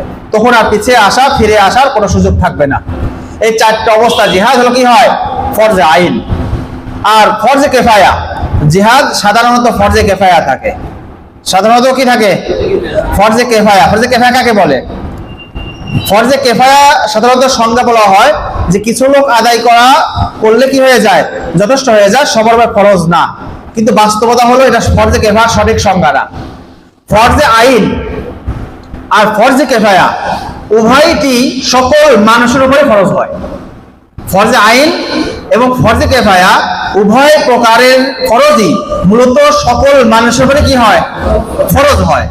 পার্থক্য হলো ওই ফরজ কাজটা আদায় করার আগ পর্যন্ত সবার উপর ফরজ থাকবে, কিন্তু যদি কিছু লোক আদায় করে ফেলে তখন বাকি লোকদের দায়িত্ব শেষ হয়ে যায়, সেটাকে বলা হয় ফরজে কিফায়া। এমন না যে কিছু লোকের উপরে আগে থেকে ফরজ আর বাকি লোকদের ফরজ হয়নি, ব্যাপারটা এমন না। মূলত ফরজে কিফায়া যখন হয় তখন সবার উপরে কি হয়ে যায়, ফরজই হয়। তবে যতক্ষণ পর্যন্ত ওই কাজটা সম্পন্ন না হবে, ওই কাজটা আদায় না করা হবে, ততক্ষণ পর্যন্ত সবাই কি হবে, এই ফরজ আদায় করার জন্য তারা আদিষ্ট থাকবে, তাদের জন্য আবশ্যক থাকবে সেই কাজটা আদায় করা। সুতরাং যদি কোনো ব্যক্তি এই কাজটা আদায় না করে, তাহলে প্রত্যেকের জন্যই যেহেতু ফরজ ছিল আর প্রত্যেকেই যেহেতু এই ফরজ লঙ্ঘন করেছে, প্রত্যেকেই গুনাহগার হবে। আর ফরজে আইন এটা সর্ব অবস্থায়, এ টু জেড, শুরু অবস্থায় সবার উপর ফরজ, শেষ অবস্থাতে সবার উপরে কি ফরজ। যেমন নামাজ আদায় করা, নামাজ আদায় করা হলো ফরজে আইন। এটা এমন না যে কিছু লোক আদায় করলে কি হয়ে যাবে, অন্যদের নামাজ আদায় হয়ে যাবে, ব্যাপারটা এমন নয়। আপনি মসজিদে নামাজ আদায় করেছেন, ঘরে বসে চিন্তা করছেন যে মসজিদে কিছু লোক নামাজ আদায় করেছে, আমাদের নামাজ আদায় করতে হবে না, এমন কথা বলে নামাজ মাফ হবে? কারণ এটা ফরজে আইন। আর ফরজে কিফায়া যখন উদাহরণস্বরূপ আপনার জিহাদ ফরজ হয়নি, কিন্তু মুসলিম আমির সে ডাক দিয়েছে যে আমাদের কিছু লোক কি লাগবে, সৈন্য লাগবে, সবাই তোমার চলে আসো, কিছু লোক চলে আসো। তো ওখান থেকে জনগণ থেকে কিছু লোক বের হয়ে গিয়েছে। তো কিছু লোক যখন সাড়া দিয়েছে, তাহলে কিছু লোক সাড়া দেওয়ার কারণে সবার উপরে যে ফরজ ছিল, এই ফরজের যে ফরজিয়াত আবশ্যকীয়তা, সেটা তার থেকে কি হয়ে যাবে, দূর হয়ে যাবে, তাদের উপর থেকে উঠে যাবে। এটা হলো ফরজে কিফায়া। তো সাধারণত জিহাদ কি হয়, ফরজে কিফায়া হয়, আর 4 অবস্থায় কি হয়, ফরজে আইন হয়। এখন আজকের যুগের ফতোয়া কি? আজকের যুগের ফতোয়া যদি মূলনীতি বুঝে থাকেন, আজকের যুগের ফতোয়া জিহাদ ফরজে কিফায়া না ফরজে আইন? ফরজে আইন। কোন মূলনীতিতে? প্রথম এবং দ্বিতীয় মূলনীতিতে। প্রথম এবং দ্বিতীয় মূলনীতি অনুসারে বর্তমান জিহাদ ফরজে আইন। প্রথম মূলনীতি কি ছিল? যদি কোনো মুসলমানের উপর অ্যাটাক হয়, কোনো মুসলমানকে বন্দী করা হয়, কোনো মুসলমানকে নির্যাতন করা হয়, কোনো মেয়েকে যদি ধর্ষণ করা হয়, তাহলে মুসলমানদের উপর কি হয়ে যায়, এটা প্রতিহত করা, প্রতিবাদ করা, এটা প্রতিশোধ গ্রহণ করা, কাফেরদের সকল শক্তিকে নস্যাৎ করে দেওয়া, জিহাদ করা ফরজে আইন হয়ে যায়। 2 নম্বর, যদি মুসলমানদের কোনো ভূখণ্ড কাফেরদের হাতে বেদখল হয়ে যায়, মুসলমানদের হাত থেকে যদি ছুটে যায়, তাহলে ওই সকল ভূখণ্ড উদ্ধার করার জন্য মুসলমানদের উপর জিহাদগুলো কি হয়ে যাবে, ফরজে আইন হয়ে যাবে। আজকের যুগে মুসলমানদের উপর জুলুম নির্যাতন করা হয় নাকি হয় না? মুসলমানদের বন্দী করা হয় কি হয় না? মুসলিমদের ইজ্জত লুণ্ঠন করা হয় কি হয় না? এবং বর্তমান মুসলিম ভূখণ্ডগুলো কাফেরদের হাতে তারা দখল করে নিয়েছে কি নেয়নি? যদি এই সকল কাজ হয়ে থাকে, তাহলে মুসলমানদের উপর জিহাদ কি হয়ে গেছে, ফরজে আইন হয়ে গিয়েছে। এই কথাগুলো কি আমভাবে মুসলমানদেরকে জানানো হয়েছে? হয় না, মুসলমানদেরকে ঘুম পাড়িয়ে রাখা হয়েছে। এমন অনেক আলেম আছে, মনে রাখবেন, এমন অনেক আলেম আছে যারা ভিতরে নিফাক এমন ভাবে লালন করে, যারা আমেরিকার টাকা খেয়ে মুসলমানদেরকে এই বিধান যেন জানতে না পারে, এই বিধান উপরে যেন মুসলমান উঠতে না পারে, এটার জন্য তারা বিকৃত ফতোয়া এবং ভুল ফতোয়া দিয়ে মুসলমানদেরকে ঘুম পাড়িয়ে রাখে। আপনারা জানেন কিনা, আমেরিকার একটা বাজেট আছে, যেই বাজেটের মধ্যে কয়েক কোটি ডলার থাকে, কয়েক মিলিয়ন ডলার বাজেট থাকে, যেই ডলারগুলো ব্যয় হয় কাদের জন্য জানেন? নামধারী কিছু দায়ী, নামধারী কিছু আলেমদের জন্য, যাদেরকে ডলারগুলো দেওয়া হয় কথা বলার জন্য যে তোমরা মুসলমানদেরকে ঘুম পাড়িয়ে রাখো। বাজেট আছে কিন্তু এটা। তো আজকের যুগে হক ফতোয়া পাওয়াটা কি হবে, কঠিন হবে। সত্য ফতোয়া পাওয়াটা কঠিন হবে। শাহ আব্দুল আজিজ নাম শুনেছেন আপনারা? মুহাদ্দিস দেহলভী রাহিমাহুল্লাহ তাআলা, তিনি ভারত উপমহাদেশকে দারুল হার্ব ঘোষণা করেছিলেন। দারুল হার্ব ঘোষণা করেছিলেন কোন প্রেক্ষিতে? ইংরেজদের শাসনের প্রেক্ষিতে। ইংরেজরা তখন ইসলামী শাসনগুলোকে উৎখাত করে মুসলমানদের শাসনকে উঠিয়ে দিয়ে তারা ইংরেজদের শাসন কি করেছিল, এই ভূখণ্ডে প্রতিষ্ঠিত করেছিল। এখন বলেন, ইংরেজদের শাসন এখন উঠে গিয়েছে নাকি আছে? লোক তো চলে গিয়েছে, সাদা চামড়ার লোক তো চলে গিয়েছে, কিন্তু বাদামি কালারের চামড়ার লোক বসিয়ে আইন এবং শাসন ব্যবস্থা একই আছে নাকি ভিন্ন হয়ে গেছে? তাহলে দারুল হারবে মাসআলা পাল্টে গিয়েছে নাকি আগের মতো একই আছে? তাহলে এটা তো আমাদের আকাবিরদেরই ফতোয়া। আমাদের উপমহাদেশ শুধু কি ভারত, বাংলাদেশ, পাকিস্তান, শ্রীলঙ্কা, নেপাল, ভুটান, মায়ানমার, এই সবগুলো অঞ্চল হচ্ছে ভারত উপমহাদেশ। ভারত উপমহাদেশে যে দারুল হক ঘোষণা করা হয়েছিল, এই দারুল হকের পরে দারুল ইসলাম কবে আবার হলো? কোন ইসলামী সেনাপতি এসে এই দেশকে আবার কি করে ফেলেছে? এই 200 বছরের মধ্যে আবার ইসলাম করে ফেলেছে কে এসে?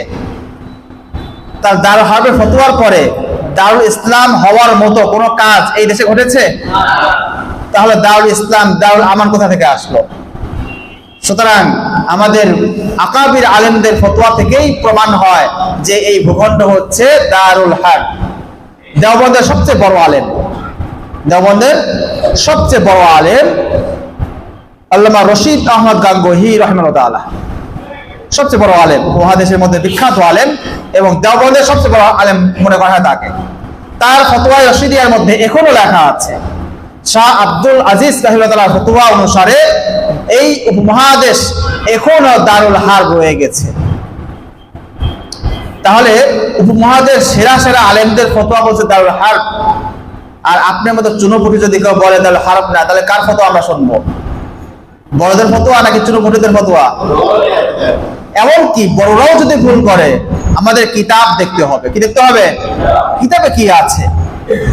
আমি বর্তমান সময়ের কিছু বই এমনও পড়েছি যেখানে তারা শাব্দিক কিছু প্যাচ দিয়ে তারা এই সকল দেশগুলোকে দারুল ইসলাম বানানোর চেষ্টা করেছে। যেমন ইমাম সালাহসি রাহিমাহুল্লাহ হানাফি মাযহাবের অনেক বড় একজন ইমাম, তো উনি তার কিতাব আল মাবসুতের মধ্যে দারুল ইসলামের সংজ্ঞার মধ্যে তিনি একটা কথা বলেছিলেন যে যেই দারটা তাহতা আইদিল মুসলিমিন তাহতা হুকমিল মুসলিমিন, মুসলমানদের হাতে থাকবে, মুসলমানদের হুকুমের নিয়ন্ত্রণাধীন থাকবে, সেই দারকে বলা হয় দারুল ইসলাম। সেই আল্লামা, বর্তমান যুগের বিখ্যাত একজন আল্লামা, তিনি বলতেছেন বর্তমান এই 57টি দেশ এগুলো যেহেতু মুসলমানদের হাতে আছে, সুতরাং এই দেশগুলো সব হলো দারুল ইসলাম। অথচ এই বাক্যের পরের বাক্যেই আছে ওয়ায়াজরি ফিহি আহকামুল মুসলিমিন, এবং সেখানে মুসলমানদের বিধি বিধান জারি থাকতে হবে। উনি এই অংশকে বাদ দিয়ে আগের অংশকে কোট করে মুসলমানদেরকে ধোঁকা দেওয়ার জন্য তিনি বলেছেন যে এখানে মুসলমানদের দেশ হলেই নাকি সেটা দারুল ইসলাম হয়ে যায়। কি পরিমাণ ধোঁকা, কি পরিমাণ মুসলমানদেরকে বিকৃতি করা হয়েছে। কিতাবটা আমরা বুঝি, আমরা তো আরবি পড়েছি, আমাদের চোখে তো ধুলা দেওয়ার সুযোগ নেই। পরিবারের দেখেন, পরের অংশ দেখেন ওয়ায়াজরি ফিহি আহকামুল মুসলিমিন, মুসলমানদের আহকাম এটা কি ব্রিটিশ নাকি মুসলমানদের আহকাম কোরআন সুন্নাহ? তাহলে মুসলমানদের সংবিধান জারি থাকতে যদি হয়, তাহলে সেই ইসলামী শরিয়া যদি প্রতিষ্ঠা না থাকে, যদি ব্রিটিশ আইন যদি এখানে প্রতিষ্ঠিত থাকে, সেকুলার আইন যদি প্রতিষ্ঠিত থাকে, সেকুলার আইন, ব্রিটিশ আইন এটাকে মুসলমানদের সংবিধান কি বলা হয়? তো এই কিতাবে স্পষ্ট লেখা আছে ওয়ায়াজরি ফিহি আহকামুল মুসলিমিন, এবং সেখানে মুসলমানদের আহকাম জারি থাকতে হবে। দেখেন কিভাবে প্যাচ খাওয়া যায়। এই জন্য যারা হকপন্থী আলেম, যারা হক কথা বলে, কথা লুকায় না, যারা কোরআন এবং সুন্নাহর কথাকে যারা গোপন করে না, যারা আগে কি পরে কি সকল কথাকে উল্লেখ করে মুসলমানদের স্পষ্ট করে দেয় ফতোয়া, তাদেরকে অনুসরণ করবেন। এই জন্য আংশিক ভাবে যারা বলে মুসলমানদেরকে ধোঁকা দেয়, শুধু তাহতা আইদিল মুসলিমিন বলেছেন উনি, মুসলমানদের হাতে থাকবে, মুসলমান কিনা সেটা তো বুঝতে হবে। সেকুলার কি মুসলমান হতে পারে? যে ইসলামী আইনে বিশ্বাস করে না, যে ব্যক্তি বলে যে আমরা শরিয়া বিশ্বাস করি না, শরিয়া আইন আমরা বিশ্বাস করি না, এমন কথা মুসলমান নামধারী অনেক লোক বলে কিনা? এরা কি মুসলমান থাকতে পারে? যে ব্যক্তি শরিয়া চায় না, যে শরিয়া পছন্দ করে না, এমনকি ইসলামের সবচেয়ে ছোট একটা বিধানকে যদি কোনো ব্যক্তি অস্বীকার করে, ইসলামের কোন একটা বিধানকে যদি কোনো ব্যক্তি অবজ্ঞা করে, তার ইসলাম এবং ঈমান ঠিক থাকতে পারবে? তাহলে যে শরিয়া চায় না, ইসলাম চায় না, এমন সেকুলার, সে মুসলমান হতে পারবে কখনো? এ তো মুসলমানই না। আমি যদি ওয়ায়াজরি আহকামুল মুসলিমিন এই বাক্য নাও বলি, যদি শুধু বলি যে দারুন তাহতা আইদিল মুসলিমিন, যেই ভূখণ্ড মুসলমানদের হাতে থাকবে সেটাই দারুল ইসলাম, তো আপনার এই দেশগুলো কি মুসলমানদের হাতে আছে নাকি তাগুত এবং মুরতাদদের হাতে আছে? এগুলো হচ্ছে মুনাফিক, বেশিরভাগই মুনাফিক, মুরতাদ, সেকুলার। এরা মুসলমান কিভাবে হয়? তাহলে মুসলমানদের হাতেও তো নাই, ইসলামী আহকাম জারিতে দূরে থাক। সুতরাং এই সকল ভূখণ্ড হলো সব কুফফারদের হাতে চলে গেছে, মুনাফিকদের হাতে চলে গেছে, গাদ্দারদের হাতে চলে গেছে। এই সকল ভূখণ্ড উদ্ধার করা মুসলমানদের জন্য ফরজে আইন না ফরজে কিফায়া? ফরজে আইন। শুধু আমাদের দেশের জন্য না, পুরা দেশ, পৃথিবীর সকল মুসলমানের জন্য, পুরা দেশের সকল মুসলমানের জন্য ফতোয়া কে দিয়েছেন? বলবেন আল্লামা শামী রাহিমাহুল্লাহ, হানাফি মাযহাবের প্রখ্যাত একজন শায়েখ, প্রখ্যাত একজন ফকিহ। তিনি স্পষ্ট ফতোয়া দিয়েছেন যে যদি নিকটবর্তী অঞ্চলে মুসলমানরা সেটা উদ্ধার করতে না পারে এবং জিহাদ করতে সক্ষম না হয়, তাহলে পুরা পৃথিবীর সকল মুসলমানের উপরে এই বিধানটা কি হয়ে যাবে? ফরজ হয়ে যাবে। তাহলে আজকের যুগে বর্তমান সময়ে ফরজ যে হয়েছে এটা ক্লিয়ার বুঝে আসছে কিনা? এটা হচ্ছে মুসলিম ভূখণ্ড প্রতিরক্ষা করা, এটা আমাদের সময়ে মুসলমানদের জন্য, এটা আমাদের জন্য একান্ত জরুরি, এবং এই কাজ করার জন্য আমাদের জন্য কিছু করণীয় আছে। আর কত কথা বলতে পারবো আমরা? 10 মিনিট কথা বলতে পারবো তো? মানে আজান পর্যন্ত কথা বলতে পারবো? আচ্ছা, আমি এখন কিছু নিয়ম বলি আমাদের মুসলমানদের জন্য করণীয় কি। এতক্ষণ তো তাত্ত্বিক কথা শুনলাম, কিছু করণীয় লাগবে না? এখন করণীয় বুঝে আসছে তো, ফরজে আইন। এখন আমাদের করণীয়, আমরা কি করতে পারি? প্রথম কাজ হচ্ছে ইস্তেগফার করা। কি করা? ইস্তেগফার করা। যে আমরা যে অক্ষম, আমরা যে এই কাজ করিনি, আমরা যে এই কাজের বিরোধিতা করেছি, আমরা যে এই কাজ থেকে দূরে আছি, একটা ফরজে আইন যদি কোনো কারণে ছুটে যায়, তাহলে সেই মুসলমান নিজেকে শান্ত রাখতে পারে? আপনি যদি ফরজ নামাজ গাড়িতে ছুটে যাচ্ছে, ফরজ নামাজ আপনি আদায় করতে পারছেন না, তাহলে আপনার অন্তর কি ভালো লাগবে না খারাপ লাগবে? তাহলে এই ফরজে আইন বিধান এটা আমরা কি বর্তমানে পালন করতে পারতেছি? তাহলে আমাদের অন্তর কি করতে হবে? কষ্ট, আফসোস এবং অন্তরের মধ্যে ব্যথা লাগতে হবে, করতে হবে, ব্যথা থাকতে হবে যে আল্লাহ, আমরা অক্ষম বান্দা হওয়ার কারণে আমরা এই বিধান কি করতে পারছি না, আদায় করতে পারছি না। এটার জন্য আমরা ব্যথিত, এটার জন্য আমাদের কষ্ট, এটার জন্য আমাদের অন্তরে ব্যথা আছে। এই আল্লাহ, আপনি আমাকে কি করুন, ক্ষমা করুন। প্রথম কাজ কি করতে হবে? আল্লাহর কাছে ক্ষমা প্রার্থনা করতে হবে যে এই ফরজ বিধান এটাকে আমরা এতদিন বুঝি নাই, এতদিন জানি নাই। এটা জানা সত্ত্বেও এখন আমরা দেখছি বর্তমানে আমাদের কোনো হাতে প্রস্তুতিও নাই। তাহলে এই অক্ষমতা কি করতে হবে? ইস্তেগফার। 2 নম্বর কাজ হচ্ছে আপনাকে ইলম অর্জন করতে হবে। কি করতে হবে? ইলম অর্জন করতে হবে। আপনি যখন কোনো একটা কাজ করবেন, আপনি যখন কোনো একটা দায়িত্ব গ্রহণ করবেন, তখন ওই দায়িত্ব এবং কাজের জন্য নলেজের দরকার আছে কিনা? আপনি যদি নলেজ ছাড়া কোনো গাড়ি যদি মেকানিক করতে যান, ঠিক করতে যান, সেই গাড়ি ভালো হবে না নষ্ট হবে? নষ্ট হবে। তাহলে আপনি যদি এই দুনিয়াতে শরিয়া ইসলামকে যদি প্রতিষ্ঠা করতে চান, তাহলে ইসলাম এবং শরিয়া প্রতিষ্ঠার জন্য যেই ইলম দরকার, সেই ইলম শেখার দরকার আছে কিনা? তাহলে আমাদের 2 নম্বর কাজ হচ্ছে শরীয়ী বিধান, ইসলামী বিধিবিধান যতটুকু দরকার অতটুকু শিক্ষা অর্জন করা আমাদের সবার জন্য কি ফরজ। ইলম শিক্ষা থেকে গাফেল হবেন না। শুধু আবেগে, জজবায়, শুধু নারায়ে তাকবীর দিয়েই আপনার ঘরে চলে যাবেন না। আপনাদের জন্য দীর্ঘমেয়াদী কি করতে হবে? পরিকল্পনা এবং দীর্ঘমেয়াদী প্ল্যান এটাকে হাতে নিতে হবে। এজন্য যদি ইলম শিক্ষা থেকে দূরে থাকেন, আপনার হাতে যদি লাঠি থাকে, সেই লাঠির ব্যবহার হবে না, সুব্যবহার হবে না, এটা অপব্যবহার হবে। কি হবে? এজন্য ইসলামী শরিয়ায় যে কিতাল আর বর্তমান প্রচলিত আমেরিকা ইউরোপের যে যুদ্ধ, এটার মধ্যে পার্থক্য আছে। আমেরিকা লড়াই করার সময় সবকিছু সমরে ধ্বংস করে, নারী, পুরুষ, শিশু সবাইকে হত্যা করে কিনা? বর্তমান ফিলিস্তিনে যে বম্বিং গুলো হয়, এখানে কোন নারী, পুরুষ, শিশুর পার্থক্য করা হয়? বেশিরভাগ নিহত কারা হয়? শিশু, নারী, অবলা, অসহায় এবং বৃদ্ধ। কিন্তু ইসলামে আপনি এভাবে লড়াই করতে পারবেন? ইসলামে একটা নীতিমালা আছে। যারা যুদ্ধ সক্ষম, যারা সরাসরি মুসলমানদেরকে যারা মারে, যারা সরাসরি মুসলমানদের উপরে আক্রমণ করে, এইরকম যুদ্ধে সক্ষম যারা, শুধু তাদেরকে আপনি মারতে পারবেন। কিন্তু অমুসলিম যদি কোনো নারী হয়, অমুসলিম যদি কোনো শিশু হয়, এমনকি অমুসলিম যদি কোনো বৃদ্ধ হয়, তাকে কি আক্রমণ করা যাবে? যদি সে আপনাকে আক্রমণ না করে, সে ঘরে বসে আছে, সে তার গির্জার মধ্যে সে বসে তার উপাসনা করছে, আপনি তাকে কি করতে পারবেন না? আক্রমণ করবেন না। অনুরূপ ভাবে ইচ্ছাকৃতভাবে কোনো ফসল গাছপালা কাটবেন না, ইচ্ছাকৃতভাবে কোনো ফসল আগুন জ্বালিয়ে দেবেন না। হ্যাঁ, যদি জ্বালিয়ে না দেওয়ার কোনো উপায় না থাকে তাহলে জ্বালিয়ে দেওয়া যাবে, কিন্তু ইচ্ছাকৃতভাবে সবকিছু সমূলে ধ্বংস করা যাবে না। এখানে অনেক নীতিমালা আছে, অনেক এলেমের দরকার আছে। এই এলেম অর্জন করা ছাড়া যদি হাতে আপনি কি আর্টস তুলে নেন, তাহলে এটা কি হবে? অপব্যবহার হবে। অপব্যবহার যেন না হয়, এই জন্য 2 নম্বর আমাদের দায়িত্ব হচ্ছে কি করা? যথাযথ, কি বলতে হবে? যথাযথ পরিমাণ এলেম অর্জন করা। সব এলেম অর্জন করা আপনাদের জরুরি না। আপনাদের সবাই আলেম হয়ে যাবে না। আলেম কি সবাই হবে? এক শ্রেণীর দল আলেম হবে, আর এক শ্রেণীর লোক হবে যারা কি ময়দানে কাজ করবে। এই ভাগ আল্লাহ করে দিয়েছেন। কোরআনের মধ্যে একটি আয়াতের মধ্যে আল্লাহ তাআলা ইরশাদ করেছেন যে ওমা কানাল মুমিনুনা লিয়ানফিরু কাফা, মুমিনরা তারা সবাই ময়দানে চলে যাবে, সবাই যুদ্ধে চলে যাবে, এটা হওয়া উচিত নয়, এটা হওয়া উচিত না। ফালাউলা নাফারা মিন কুল্লি ফিরকাতিন তাইফা, তাদের মধ্যে কিছু লোক কেন তারা বের হয়ে যাচ্ছে না? লিয়াতাফাক্কাহু ফিদ্দীন, যেন তারা ইলম এবং দ্বীনের ইলম কি করে? অর্জন করে।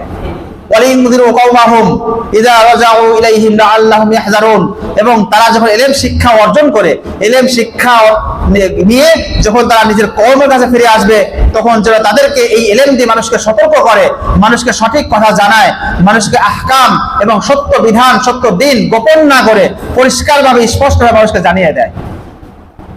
তো আমরা তো একটা কাজ করছি, আমরা তো ইলম শিখছি, ইলমগুলো জানাচ্ছি, আপনাদেরও তো একটা দায়িত্ব আছে।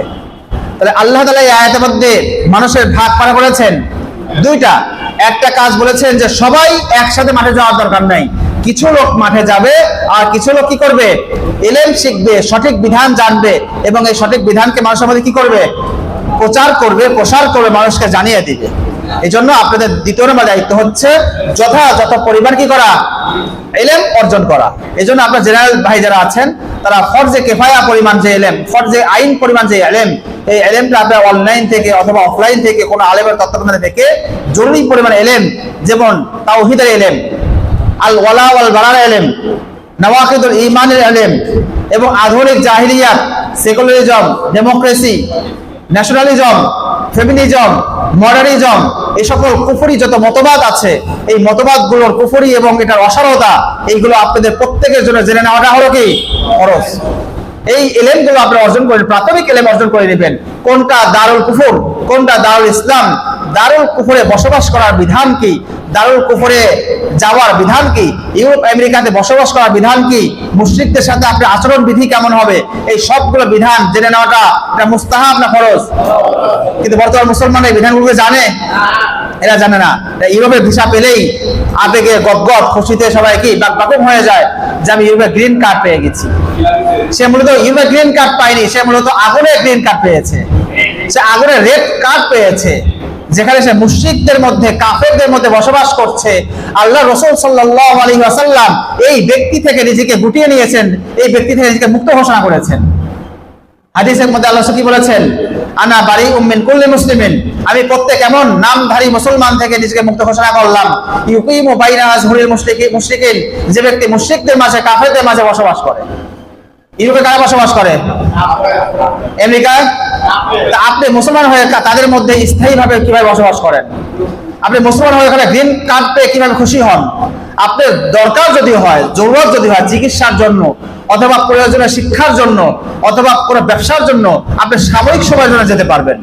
যাবেন অন্তরে কি রেখে? ঘৃণা রেখে। অন্তরে মুগ্ধ হবেন না তাদের না বিলাসিতা, তাদের চাকচিক্য, তাদের প্রযুক্তি, তাদের স্টাইল, এই লাইফ স্টাইল থেকে কি হবেন না? মুগ্ধ হবেন না, ধোঁকা খাবেন না। আপনি তওবা করতে বা ইস্তেগফার করতে করতে মাথা নিচু করে কাজ সেরে দ্রুত চলে আসবেন। বাথরুমে গিয়ে কেউ বসে বসে ঘুমায়? কি করে?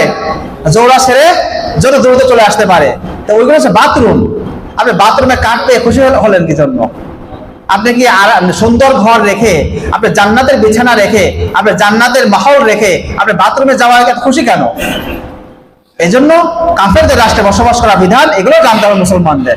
এই সকল আকীদার ইলম, এগুলো মুসলমানদের জানাটা হলো কি ফরজ। 3 নম্বর কাজ হচ্ছে মুসলিম ভূখণ্ডকে যদি রক্ষা করেন, তাহলে আমাদের এই দাওয়াত এবং তারবিয়াতের মাধ্যমে আমাদের যখন প্রশিক্ষণ হবে, আমরা যখন ইসলামী কাজগুলোর জন্য যখন আবেগ, জজবা এবং পরিমিত ইলম অর্জন হবে, তখন বিধান হলো ওয়াইতু লাহুম মাসতাতাতুম মিন কুওয়া, তখন কাফেরদের জন্য কি করতে হবে? কিছু শক্তি অর্জন করতে হবে। শক্তি কয় ধরনের? 1 নম্বর হচ্ছে শারীরিক শক্তি। 1 নম্বর কি? শারীরিক শক্তি। শারীরিক শক্তির জন্য খাবার দাবার কন্ট্রোল করেন। আপনি আজকে আমাকে ফাস্ট ফুড দিয়েছেন, ফাস্ট ফুড খেলে শরীরের শক্তি ভালো থাকে না। ফাস্ট ফুড, জাঙ্ক ফুড, তারপর যে সকল স্ট্রিট ফুড আছে, এই ফুডগুলো খাবেন না। আপনার হাতে বানানো, ঘরে বানানো খাবার খাবেন, যে খাবারগুলো স্বাস্থ্যসম্মত খাবার, এই খাবারগুলো খাবেন। বেশি ভাত খাবেন না, লাল চালের ভাত অল্প অল্প খাবেন, রুটি খাবেন, মাংস খাবেন, এগুলো যাদের সামর্থ্য অনুযায়ী খাবেন। দিন রাত ভাত খেয়ে খেয়ে নিজের শরীরের মধ্যে পানি জমাবেন না। ব্যায়াম করবেন, সাঁতার কাটবেন, জিম করবেন, মার্শাল আর্ট দিবেন, শরীরকে ফিট রাখেন।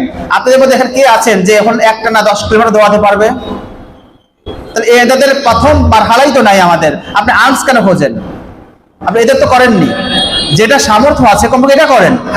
আল্লাহ তাআলা তো বলবেন যে ই আল্লাহ, আমার সামর্থ্যের মধ্যে দৌড়ানোর সুযোগ তো দৌড়েছি, সাঁতার কাটার সুযোগ সাঁতার কেটেছি, শরীরকে ফিট রাখার জন্য জিম করেছি, খাবার দাবারকে কন্ট্রোল করেছি, এটা সব তাদের অন্তর্ভুক্ত। আপনি কি এদেরকেও করছেন? এটা ফরজ। এদের প্রথম মারহালা হলো শক্তি অর্জন। তো শক্তি অর্জনের ক্ষেত্রে আর্মস যদি নাও পান, কমপক্ষে শরীরকে কি করেন? ফিট করেন। নিয়মিত ঘুম, খাবার, চলাফেরা সবকিছুকে নিজাম করেন, ইন্তজামকে সুন্দর করেন এবং এমনভাবে শক্তিকে গুছিয়ে রাখেন যাতে যে কোনো সময় দরকার হলে একসাথে 10 কিলোমিটার দৌড়াবেন। আমি তো কোন জানুয়ারি মাসে, গত জানুয়ারিতে 1 মাসে আমি প্রায় 400 কিলোমিটার হাঁটছি। আপনি তো সারা বছর 400 কিলোমিটার হাঁটার অভ্যাস আছে। আমি একদিনে সর্বোচ্চ 25 কিলোমিটার পর্যন্ত হাঁটছি, তাও না খেয়ে। সকালে খেয়ে গেছি, সেই খাবার খাইছি রাত 1টার সময়। এগুলো অভ্যাস করেন। সাঁতারও কাটছি, অনেক লম্বা লম্বা সাঁতার, এখন হয়তো কিছুটা কমে গেছে চর্চা, ঢাকাতে সুযোগ কম, চেষ্টা করি আপনাদের যাদের সুযোগ আছে সাঁতার কাটবে, সাঁতার কাটলে হাতের পেশিগুলো ভালো হয়। যাই হোক, এগুলো আপনারা ভালো জানেন।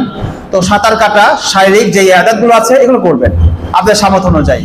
পাশাপাশি যদি কিছু সেলফ যেই ডিফেন্স যে ব্যাপারগুলো আছে এগুলো যার যে সামর্থ্য অনুযায়ী করবেন, এগুলো আমাদের বলার বিষয় না, এগুলো যাদের ব্যক্তিগত পার্সোনাল ব্যাপার, এগুলো বুঝে নেবেন। 2 নম্বর হচ্ছে আর্থিক প্রস্তুতি নেবেন, কিছু অর্থ সংগ্রহ করবেন। অর্থ টাকা রাখবেন না, অর্থ রাখবেন হচ্ছে জমি অথবা স্বর্ণ অথবা রূপা, এগুলো জমা রাখবেন, এগুলো সময় মতো কাজে লাগবে। রাসূলুল্লাহ সাল্লাল্লাহু আলাইহি ওয়াসাল্লাম হাদিসের মধ্যে আছে যে লা ইয়াতিয়ানা আলান-নাসি জামানুন, মানুষের কাছে এমন এক সময় আসবে লা ইয়ানফাউহুম ইল্লা দিনার ওয়ালা দিরহাম, যখন দিনার আর দিরহাম, স্বর্ণ রূপা ছাড়া কোনো কিছু কাজে আসবে না। এই জন্য আমেরিকার যারা ডিপ স্টেট যারা আছে, এমনকি রাশিয়া এবং চীন, তারাও এখন সবাই একমত হয়ে গেছে আগামীতে স্বর্ণ রূপা ছাড়া আর কোনো মুদ্রা হয়তো নাও চলতে পারে। এই জন্য স্বর্ণ রূপা কি করেন, সংগ্রহ করেন। এটা আপনারা গত 4 বছর জরিপ করে দেখেন স্বর্ণের দাম কি বাড়তেছে। এবং ইন্টারন্যাশনাল দেখেন স্বর্ণের দাম বর্তমানে আউন্স কত, বর্তমানে হচ্ছে প্রায় $3000, যেটা গত কয়েক বছর 2-1 বছর আগেও ছিল, এটা $1800 থেকে $1900 ছিল। অনেক দাম বেড়ে যাচ্ছে। এজন্য আর্থিকভাবে কি হন, স্বাবলম্বী হন, আর্থিকভাবে কিছু গোছান এবং নিজেদেরকে কি করেন, ফ্যামিলিকে শক্তিশালী করেন, নিজেদের মধ্যে এই কথাগুলো আলোচনা করেন এবং নিজেদের অর্থগুলো কিভাবে সংগ্রহ করবেন সেটার জন্য আপনারা পারস্পরিকভাবে ব্যবসা বাণিজ্য অর্থগুলো কিভাবে গোছানো যায় এটার জন্য পারস্পরিক কি করেন, মশাওয়ারা করেন। এককভাবে করলে কষ্ট হয়ে যাবে, একসাথে করলে ইনশাআল্লাহ সহজ হবে। শেষ না? আচ্ছা, ঠিক আছে, আমি অনেক কথা বললাম। আল্লাহ তাআলা কথাগুলো বোঝার এবং আমল করার তৌফিক দান করুন। ওয়া আখিরু দাওয়ানা আলহামদুলিল্লাহি রাব্বিল আলামিন। আসসালামু আলাইকুম ওয়া রাহমাতুল্লাহি ওয়া বারাকাতুহু। জি, আজান পড়ে যাচ্ছে না? আজানটা শেষ হোক, তারপরে আচ্ছা, আজানের পরে আমরা আরো 2-4 মিনিট কথা বলবো ইনশাআল্লাহ। বর্তমান সময়ে আর্মসের যত শক্তি আছে বা প্রযুক্তির যত শক্তি আছে তার চাইতে অনেক ক্ষেত্রে অনেকাংশে মিডিয়ার শক্তি আরো বেশি শক্তিশালী। এই জন্য যদিও আর্মসের শক্তিটা আপনাদের কম থাকে, কমপক্ষে মিডিয়ার শক্তিটা আপনারা হাতে নিতে পারেন। এখন বর্তমান পার্সোনাল বিভিন্ন সাইট থেকে কাজ করা যায়। এই জন্য মিডিয়াকে গুরুত্বহীন মনে না করা, আপনাদের অফলাইনে অনলাইনে এবং বিভিন্ন সেক্টরে আপনাদের মিডিয়াকে কি করতে হবে, শক্তিশালী করতে হবে। মিডিয়াকে শক্তিশালী না করতে পারলে বর্তমান সময় বিভিন্ন প্রোপাগান্ডা, বিভিন্ন মুসলমানদেরকে ধোঁকা দেওয়ার যে ব্যাপারগুলো আছে এগুলো কি করা যাবে না, খণ্ডন করা যাবে না এবং জনমত ঐক্য গঠন করা যাবে না। এই জন্য মিডিয়াকে কি করতে হবে, আমাদের বর্তমান যুগের শক্তি হিসাবে এটাকে কি করতে হবে, গণ্য করতে হবে। তাহলে আমাদের শারীরিক শক্তি, আর্থিক শক্তি, মিডিয়া শক্তি, এগুলো সব কি লাগবে, অর্জন করতে হবে। 4 নম্বর হচ্ছে বর্তমান সময়ের যেই আধুনিক প্রযুক্তি আছে এই প্রযুক্তি সম্বন্ধে আমাদের কি করতে হবে, কিছু নলেজ রাখতে হবে, জ্ঞান রাখতে হবে। বর্তমান যে ওয়ার চলতেছে এটা কোন জেনারেশনের ওয়ার, এই 4th জেনারেশন বা 5th জেনারেশন ওয়ার চলে আসতেছে, হয়তো এই ব্যাপারগুলো আপনার বোঝা লাগবে। এই যুদ্ধগুলো কিভাবে হয়, এগুলো কিভাবে চলতেছে, ওরা কিভাবে আমাদেরকে অ্যাটাক করছে, একই সাথে ওরা অ্যাটাকও করতেছে আবার আমাদেরকে জালেম বানায় দিচ্ছে কিভাবে, এই ব্যাপারগুলো আমাদের বোঝা খুব জরুরি। এবং আধুনিক যুগে যে সকল প্রযুক্তি আছে আমেরিকা, ইউরোপ, রাশিয়া, ওরা যেভাবে যে আর্মসগুলো ব্যবহার করে এই ব্যাপারে আপনাদের কতটুকু আইডিয়া আছে? আপনারা শুধুমাত্র ওই আগের যুগের যেই আর্মস আছে বা আগের যুগে যে অস্ত্রগুলো ছিল ওইগুলো শুধু জানে যথেষ্ট হবে না। আজকে ওরা যেগুলো ব্যবহার করে, ওরা কোন ধরনের বিমান ব্যবহার করে, কোন ধরনের ট্যাঙ্ক ব্যবহার করে, কোন ধরনের ওরা রাইফেল ব্যবহার করে, কোন ধরনের তারা ড্রোন ব্যবহার করে, এই ব্যাপারগুলো বেসিক নলেজ এটাও কি জানাটা এদের অন্তর্ভুক্ত। এই জন্য বর্তমান সময়ের যেই ট্রেনিং আছে বা আর্মসের যে নিয়মগুলো আছে, প্রযুক্তির যে ধারাগুলো আছে, এগুলো আমরা কি করতে হবে, প্রত্যেকেই টুকিটাকি বেসিক নলেজ পরিমাণ আমাদের অর্জন করতে হবে। 5 নাম্বার যেটা সবচেয়ে জরুরি সেটা হচ্ছে আলাইকুম বিল জামাআহ, একটা কি থাকতে হবে, জামাত থাকতে হবে, একটা দল থাকতে হবে, একটা আমির থাকতে হবে। তবে কিতালের জন্য কেন্দ্রীয় আমির থাকা জরুরি না, যেটা ইমাম ইবনে কুদামা রাহিমাহুল্লাহ বলেছেন যে ফাইদা ওদিমাল ইমাম ফাইন ওদিমাল ইমাম লাম ইওয়াক্কারিল জিহাদ, যদি কোনো ইমাম খলিফা না থাকে তবুও কিতাল জিহাদকে কি করা যাবে না, পিছিয়ে দেওয়া যাবে না, দেরি করা যাবে না। এজন্য আজকের যুগে একজন আমির থাকা, একজন কি থাকা, নেতা থাকা, এটা খুব জরুরি। এই জন্য বর্তমান সময়ে আমাদের দায়িত্ব হচ্ছে যারা আমরা ইসলামের জন্য কাজ করব, শরীরের জন্য কাজ করব, আমাদের কি করা, একজন আমির খুঁজে নেওয়া, একজন আমিরের মাথা হাতে কাজ করা, কি করা, চেষ্টা করা। তাহলে কাজগুলো গোছানো হবে এবং শৃঙ্খলা হবে এবং এই কাজগুলো দ্বারা ফায়দা বেশি হবে। মুসলমানদের সকল কাজগুলো মুসলমানদের জন্য কি হবে, অধিক কল্যাণকর হবে। এইভাবে যদি কাজ করেন তাহলে ইনশাআল্লাহ আস্তে আস্তে আল্লাহ তাআলার জমিনে আল্লাহ তাআলার দ্বীনকে প্রতিষ্ঠা করা এবং যে ভূখণ্ডগুলো আমাদের হাত থেকে ছুটে গেছে সেগুলো আল্লাহ তাআলা মুসলমানদের ফিরিয়ে দিবেন, এই আশা রাখা যায়। আল্লাহ তাআলা যদি তৌফিক দেন। আল্লাহ তাআলা আমাদের সবাইকে এই কথাগুলো বোঝার এবং এই কথাগুলো যথাযথভাবে আমল করার তৌফিক দান করুন। ওয়া আখিরু দাওয়ানা আলহামদুলিল্লাহি রাব্বিল আলামিন। আসসালামু আলাইকুম ওয়া রাহমাতুল্লাহি ওয়া বারাকাতুহু। কি কোনো প্রশ্ন আছে?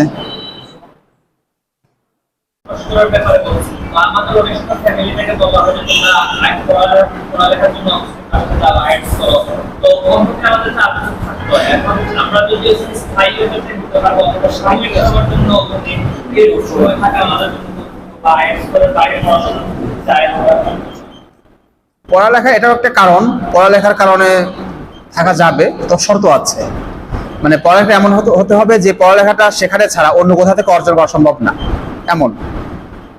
আর এটার জন্য আপনার শর্ত হচ্ছে ওখানে যাওয়ার আগে আপনার ঈমান এবং আকীদা এটা ক্লিয়ার রাখার জন্য যে পরিমাণ ইলম দরকার ওই পরিমাণ ইলম লাগবে। ওখানে গিয়ে যদি কাফের নাস্তিকদের আকীদা মতবাদ দ্বারা প্রভাবিত হয়ে আপনার ঈমান নষ্ট হয়ে যায় বা ঈমান সংশয়যুক্ত হয়ে যায়, তাহলে আপনার জন্য যাওয়া জায়েজ হবে না।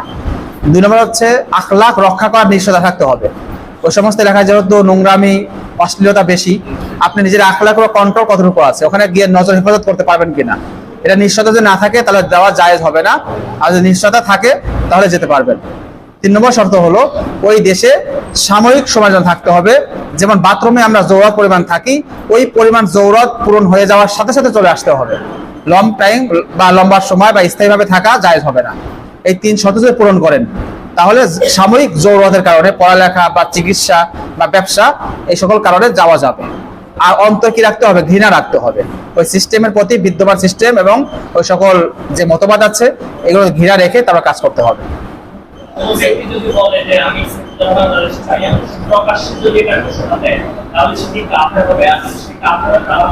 এটা কাজ কুফরি, কিন্তু কাফের হবে কি এটার জন্য আরো কিছু কন্ডিশন আছে। সেই কন্ডিশন যদি পূরণ হয়, শরিয়া হুজ্জত যদি কায়েম হয়ে যায়, তখন কাফের হবে। কিন্তু আগে থেকেই ব্যক্তিভাবে নির্দিষ্টভাবে আমরা কি করি না, কোনো কুফরি কাজ করলে কাফের মনে করি না। এটা যদি আরো কিছু কন্ডিশন পার হওয়ার পর দেখতে হবে, জিজ্ঞেস করার পর যদি প্রমাণ হয় যে হ্যাঁ সে এই কন্ডিশন পার হয়ে গেছে, এই বিষয়ে মারহালা পার হয়ে গেছে, তখন সে কাফের। এই যে এখানে আম কথা বলা হবে যে এই সিস্টেমটা হলো কুফরি, এই কুফরি কাজ করলে সে কি হয়ে যায়, কাফের হয়ে যায়। কিন্তু কে কাফের হয়েছে এটা নির্দিষ্ট করে বলতে হলে কি লাগবে, ওই ব্যক্তির কথা বা বক্তব্য বা তার ব্যাখ্যা শুনতে হবে।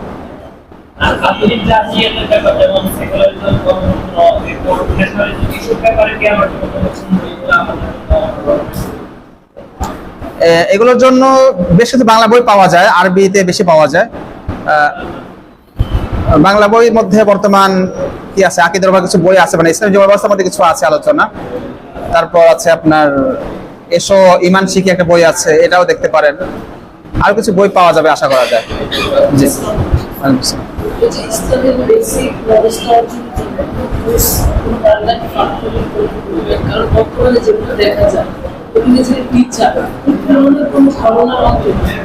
আচ্ছা,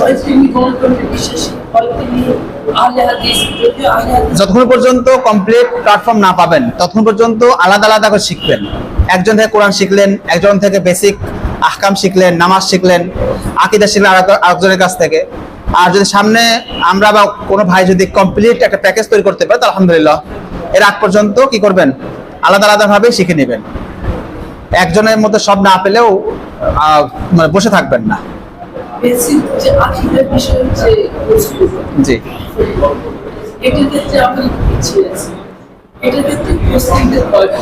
এটার জন্য আপনি লক্ষ্য করবেন যে আলেম থেকে শিক্ষা নিচ্ছেন ওনার আকীদা মানহাজ কেমন। বিশুদ্ধ থাকলে নিবেন, আর বিশুদ্ধ না থাকলে কোর্স অফ রেখে কোনো অফলাইন আলেমের কাছে গিয়ে 1 সপ্তাহ সময় নিয়ে যাবেন, শিখে আসবেন। 1 সপ্তাহ থাকলেই অনেক কিছু শেখা যায়। সাহাবা একরামের মধ্যে অনেক আছে না যারা 1 সপ্তাহ সাথে আসতেন।